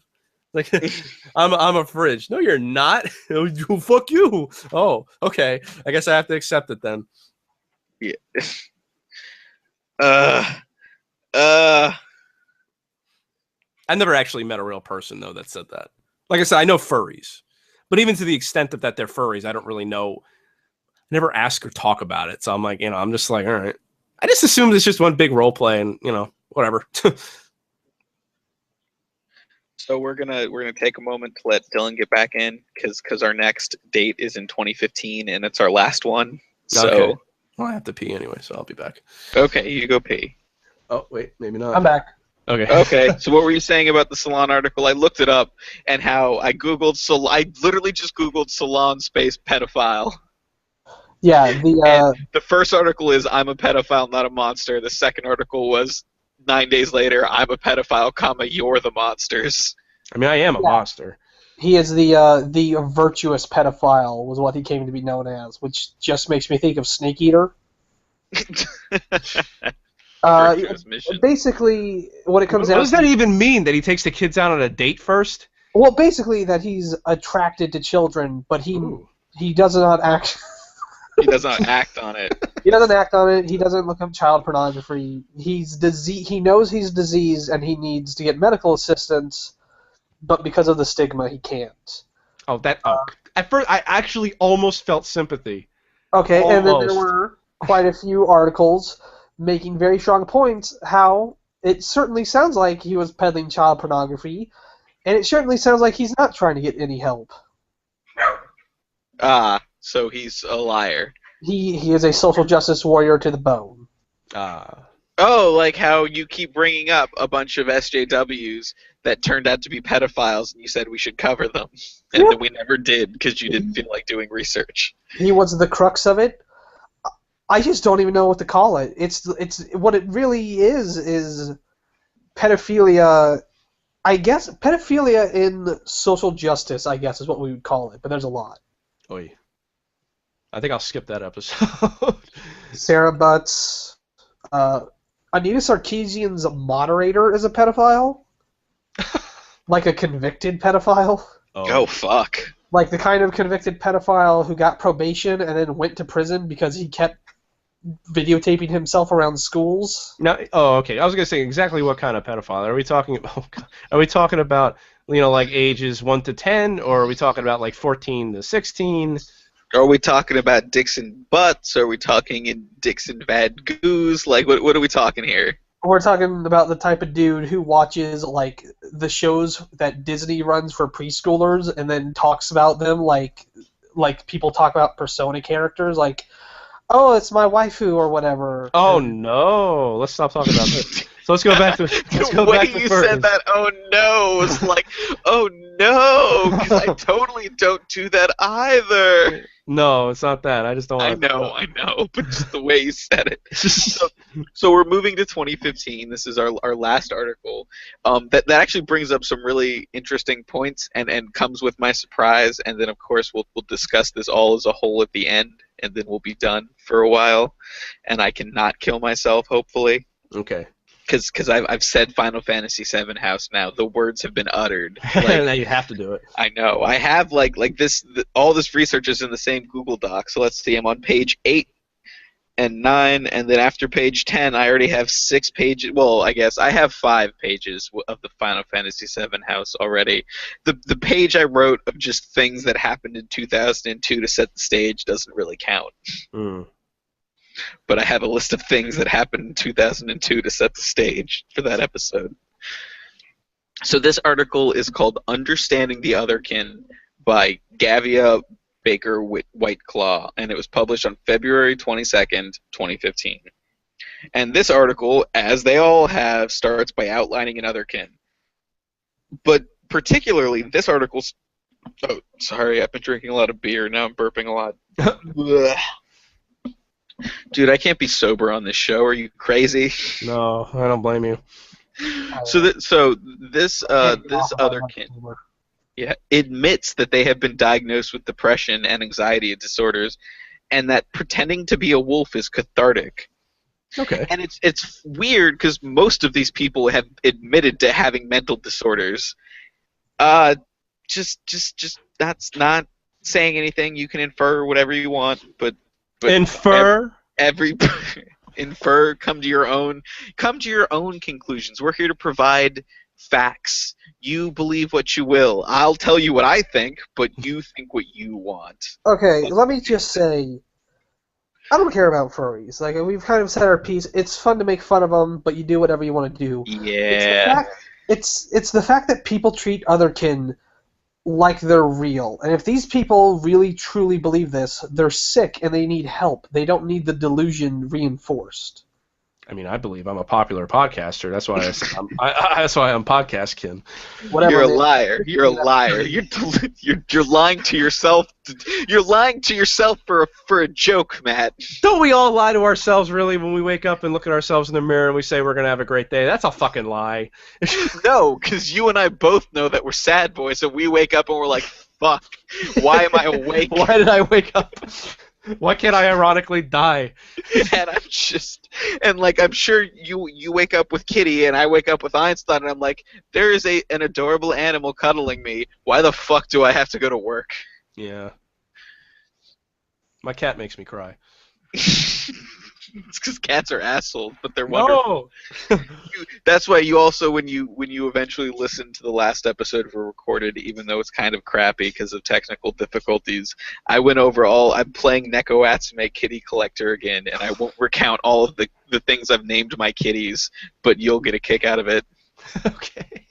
I named the baseball player Kitty Shonen Bat, because I wanted to name it after a serial batterer. I don't know, assaulter, whatever. Fucking paranoia agent's great. Leave me alone. Oh, right. So now we have another quote, which is, to someone who thinks of him or herself as otherkin, the issue is one not of mental illness, but of freedom of expression.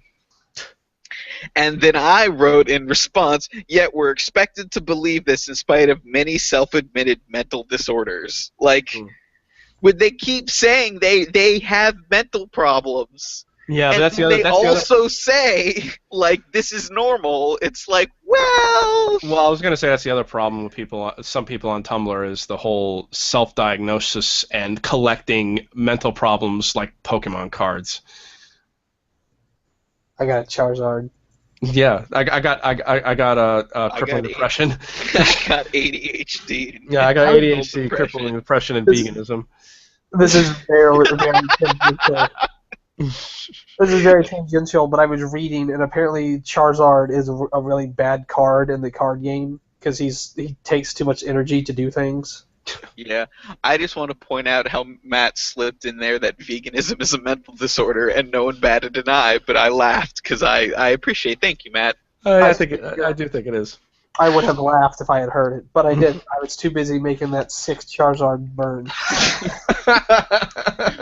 Fuck you, Charizard, you colossal faggot dragon lizard. You piece of shit with wings that breathes fire. Yeah. Okay. So, and every single one of these articles mentions and references the Elf Queen's daughters from the beginning. I forgot that. Yeah, oh, man. Yeah, we started with elves, dude. It all comes full circle. It all comes back to elves.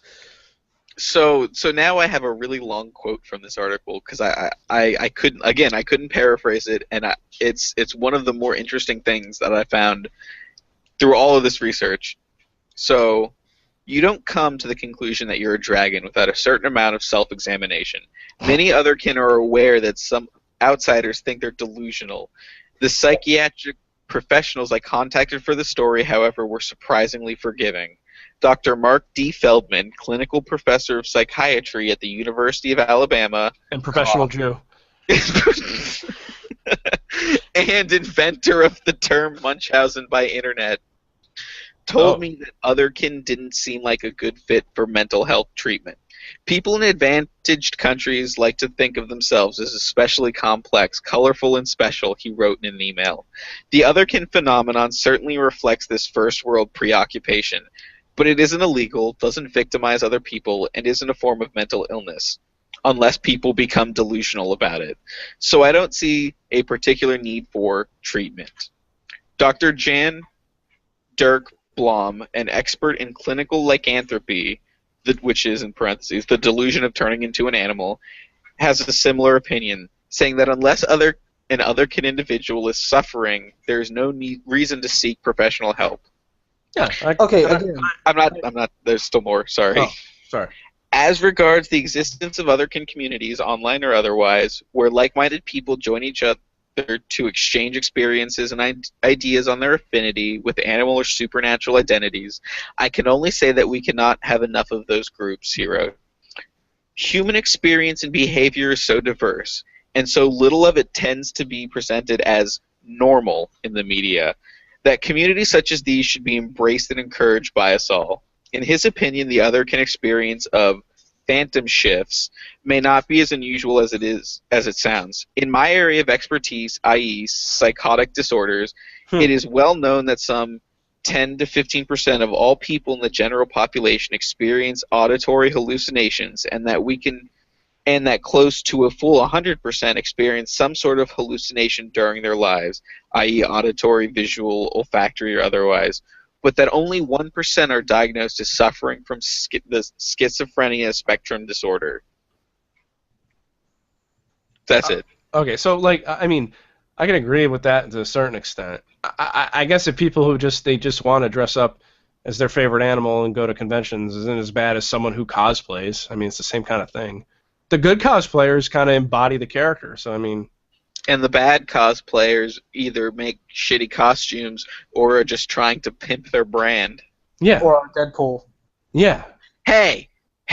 Look, Deadpool is cool, but the Deadpool... I am starting to agree with the majority of the internet that Deadpool cosplayers are the fucking worst. Because they're trying to break the fourth wall, but they don't realize we're already there. We are the fourth wall. Yeah. 4 years ago, when there was one dude at one convention, it was a cool novelty. But now that everyone, calm down. That said, I'm going to see that movie on Thursday in D-Box. Cause fuck yeah. No, that should be cool. Actually, I didn't. My local comic book store was selling private tickets to a private showing, and that would have been kind of cool. But I didn't want to be in a room with people I didn't know.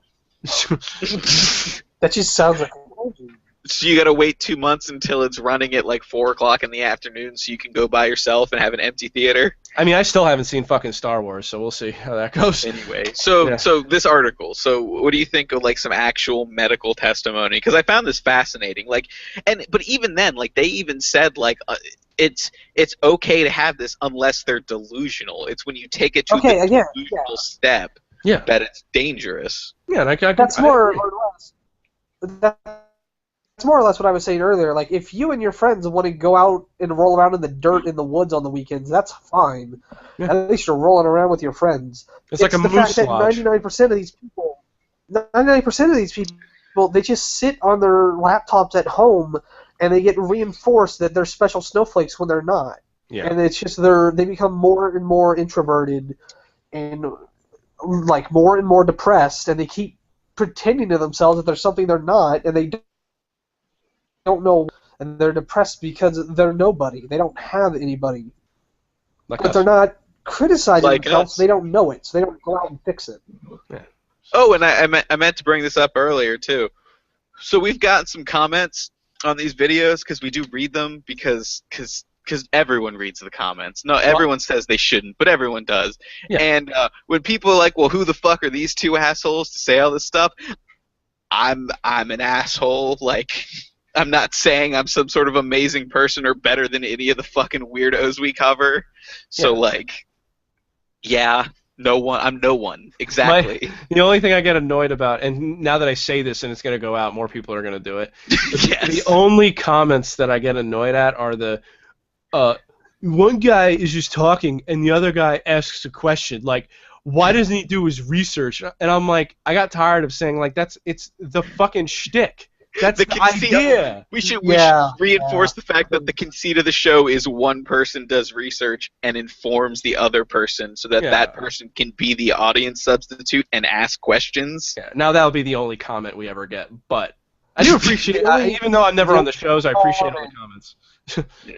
Sorry, Dylan? The only comment we've ever had that I've really not liked is there's one dude who had a criticism of an episode. I think it was something about like I kept breaking up or like my mic audio wasn't good, which is totally valid. Yeah.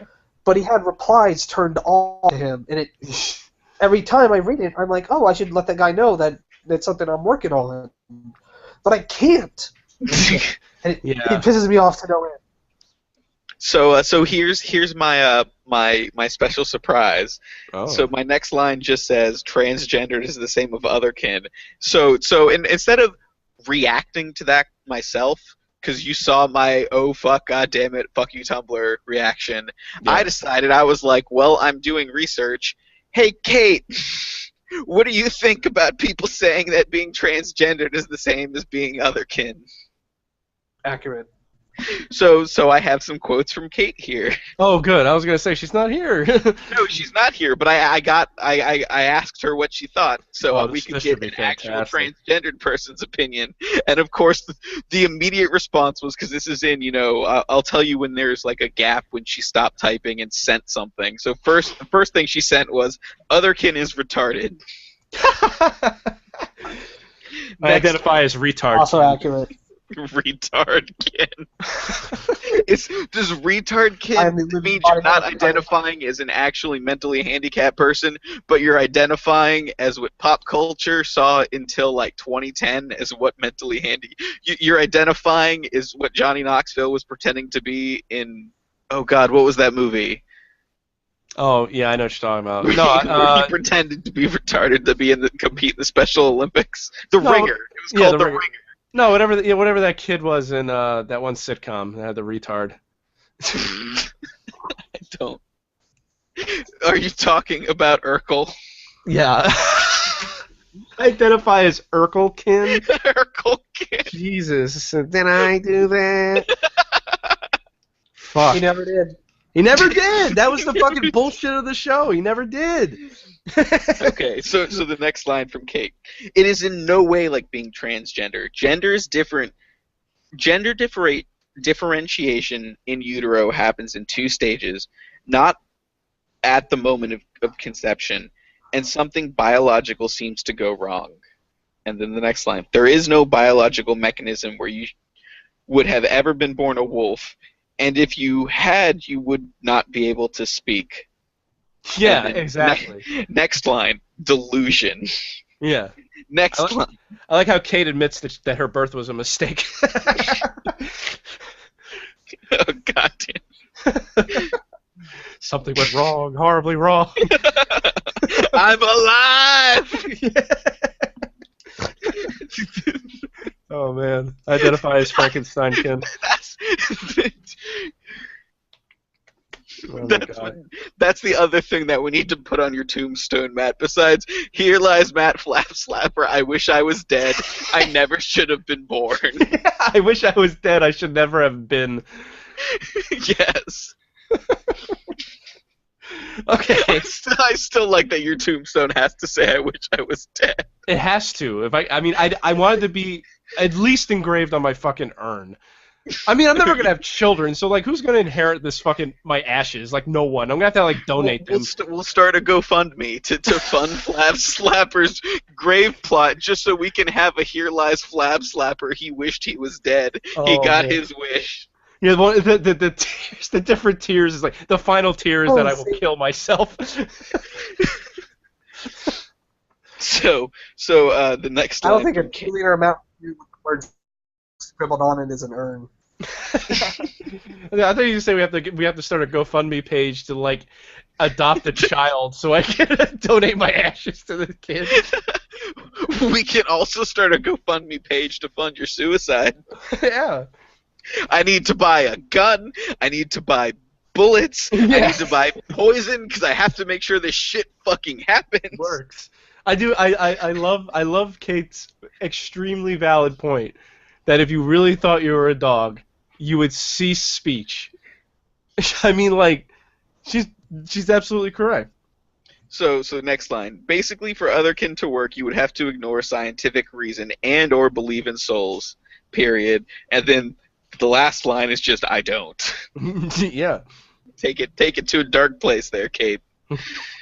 It's almost like you're here. No, you're in all of our hearts. Not our souls though, because they don't exist.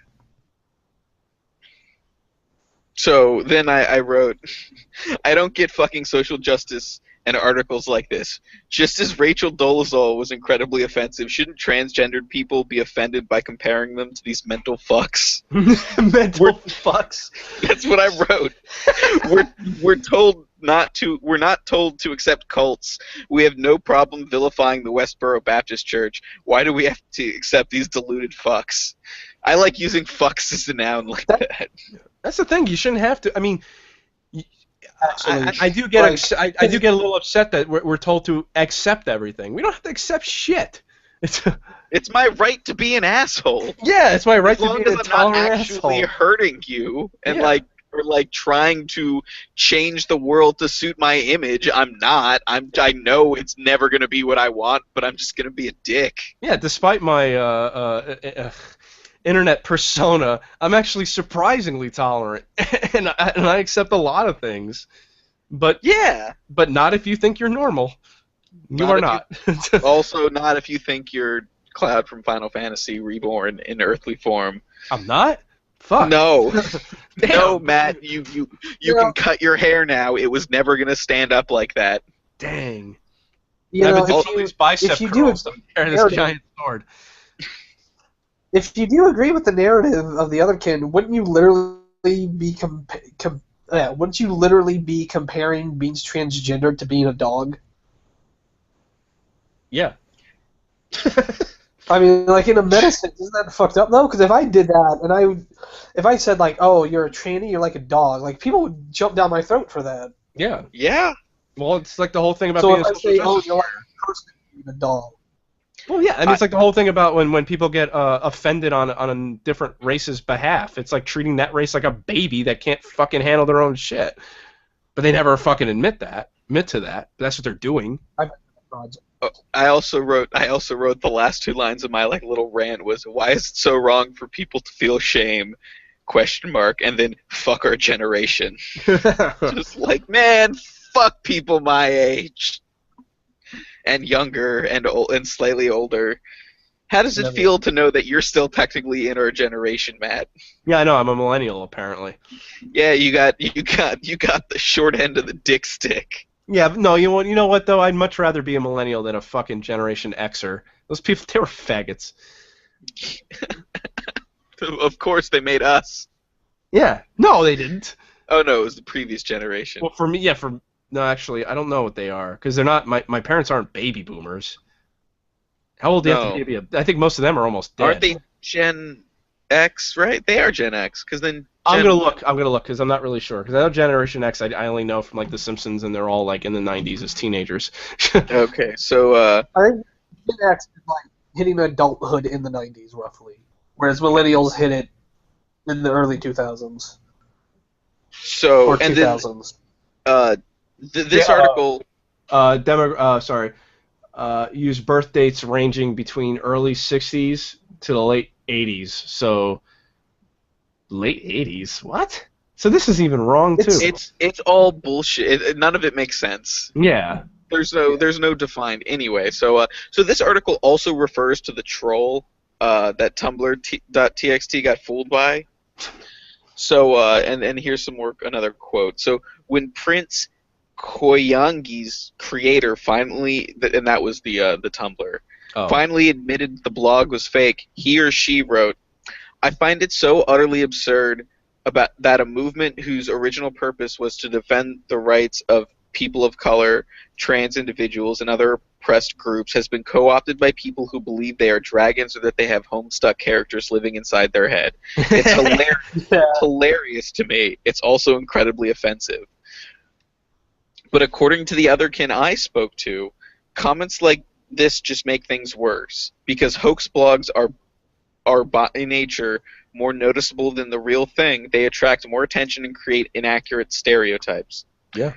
According to Minier, these Otherkin hoax blogs have created a never-ending circle of trolls making jokes that blur the lines between trans and people in Otherkin. Then some bigot picks up this as an example of why trans people are crazy, and some well-meaning social justice-oriented person picks it up as an example of why all Otherkin are bigoted. Jesse agreed, who was the wolf lady from the story. More than anyone I see claiming species dysphoria to be anything close to gender dysphoria are not actually Otherkin or transgender, and are actually more often trolls. If someone is claiming to be a pizzakin and shrieking that anchovies are triggering, they're a troll. It disheartens me to see that people don't grasp that at all times. Well, because it's impossible to know what's real anymore. I know. They're right. That person's correct. That's why I'm actually much happier thinking that just all of this is just bullshit, and no one's serious. Yeah, and then the article ends talking about neo-pronouns and mentions how none of the real Otherkin sources used them. Whether that is, whether that's like a modern response to the raging flame war on the internet about neo-pronouns, or, a general principle for real Otherkin, I won't presume. But neo-pronouns are dumb. And I finally saw someone write down Z. And I thought sincerely? I thought it was spelled with an actual Z, not an X. And I'm like, now I don't like it. Like when it was ZE, like that's cool, that's neat. I kind of like that. But when it's XE, it's like you can go fuck yourself. Well, that's because you can still pronounce it they as she. intentionally use the most special snowflake of the letters. Yeah. That's what it's about. It's not about who you are. It's not about what you actually feel. It's not about what your chemical makeup is. It's about being special. Yeah. That's all it's ever been about. That's all it'll ever be about. That's all we all just want to be. Because we have no real problems. Because I doubt there's some fucking starving Ethiopian who thinks he's a wolf. Well, maybe because his life is horrible and he wants to escape reality. Well, I guess that's another entirely different thing, right? Escapism. Yeah. I mean, like, if he gets a dude's throat out with his mouth, he might start looking like a wolf. Yeah. Do you hear that? Well, if he lives in Ethiopia, he doesn't know what a wolf is. Or like when you're getting the shit beat out of you by your dad, and you just, you start thinking about Roger Rabbit. Oh wait, that was a Full House episode. Sorry. Dad Slapper loves you. Yeah, no. For some unknown reason, he loves you. Yeah, he doesn't even know why. Because you're a piece of shit, man. Yeah, piece of shit. But anyway, so yes, so you're living with a furry? My Einstein is not a furry. She is a corgi, and she is adorable. Maybe she identifies as a human. You don't even know, dude, because she can't fucking communicate with you in human. Oh my god. Oh, so X-Files came back. Yeah, I saw that episode. I actually liked the new series. Wasn't it amazing? That was really good. I got into this weird headspace, and I talked to Dylan about it actually in the last episode, where it was like, I'm really upset about all the fucking anger on everyone's just shitting all over everything for no reason. Like when all the people were like, oh, fucking Star Wars Episode 7 sucks. It's like, no, if you don't like Star Wars Episode 7, you don't like Star Wars. So like the fact that you don't like the new Star Wars, it makes sense. but like it's fun. Shut up. And it's like the X-Files comes back, and I've loved all 3 episodes. It's great. Like, Yeah, me too. I mean, I'm not sure how I feel about the first episode, but the second and third episodes were a lot of fun. And there were some problems in the first episode. Well, the first episode was like, hey, remember, all those conspiracies you've heard? Well, they're all real. And then, like, in the second episode, they never reference it again. I was like, but you saw a fucking UFO for real. A UFO was in your face. But I really like the twist. Like, the twist of, like, the revelation that, like, turns the rest of the show on its head. I liked it. Yeah. Also, the fucking... It's actually the Y-Files. Yeah, Mulder and Scully meet the Were thing was amazing. Was so good. It's an episode about, instead of meeting a person who turns into a monster, they found a monster who got bit and turns into a human and hates it. Yeah, that was really cute. It was just a cute episode. That's what it's. See, I never really. I saw the original show like every so often. I never watched the entire series. In fact, I think the show is largely bad. There's some really good episodes, but not. It's not a procedural. I'm going through it again now because I never watched it all in a row, and I really like it. But yeah, I mean, they were forced to make 22 episodes a year. They're not all for 9 years. They're not all going to be good. They can't be. Of course, but that's what I mean. Like they only got signed for 6 episodes, right? Mm-hmm. So far, their best stuff. Like one of my favorite episodes from the original show's run was the Shark Boy episode. Because it was like a kid who was turning into a shark, and he's trying not to eat people, but he really, really wants to. Or the Peter Chung one. Which was that one? That's the weird one where it's about like the hold on. Oh, with the monkey tail kid? I'm trying to hold on. I'll look it up. But I love that. Anyway. Yeah. And I wrote here, in short, fuck Otherkin, fuck furries, and fuck Jason. Fuck Jason. That was how I ended my notes for this episode. My adopted gay baby son. Yeah, so hold on a moment. This took a year to come up with, David? No, I started doing research for the Final Fantasy VII House, and then I got distracted and really busy, and I got a puppy. Yes. And then I mean, you realize this isn't even a particularly long episode, right? Like, this was the Final Fantasy VII House. The Final Fantasy VII House is going to be longer, but this is a prequel to that because I found that we couldn't start there. We had to start here. Mm.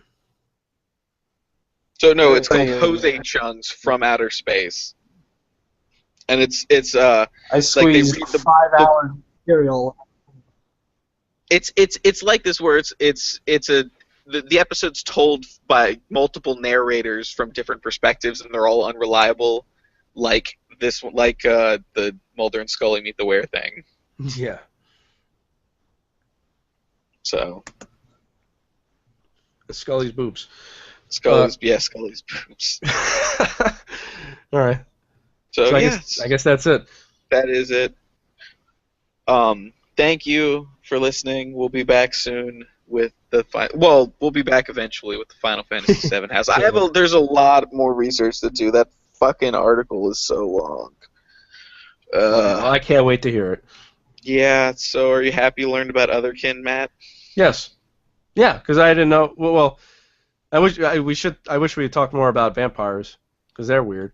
Yeah. I guess I didn't write for some reason. I didn't write down when the first time like demons and vampires appeared, but it's funny because the Otherkin talk about how Changeling like captured their ideology so perfectly, and it's a game by the people and set in the Vampire the Masquerade universe. So like, of course, people are going to pretend they're vampires. The fucking I can't keep saying it over and over again. It loses its meaning. Though, is that for the most part they're pretty tame. The vampires are only active on the weekends. Oh man, really funny guys. I laughed. I liked your Vampire Weekend joke. Man. So just fuck Otherkin. Like no, the furries. We're cool with the furries. Be weird. Be comfortable with your weirdness. Like.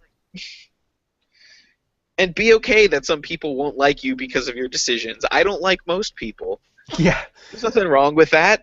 I expect most people don't like me. They don't. Yeah, so I'm happy. I have a Nintendo Wii. How can I not be happy? All right, let's wrap it up. Bye everyone. Bye. Listen to Random Assault 2. It's a thing. It's fun. If you want, it's okay. That's a show I'm on every week. It's the episode Dylan's on is better than our Movie Bob episode, so you can just listen to that. That is a good episode. Yeah. Bye.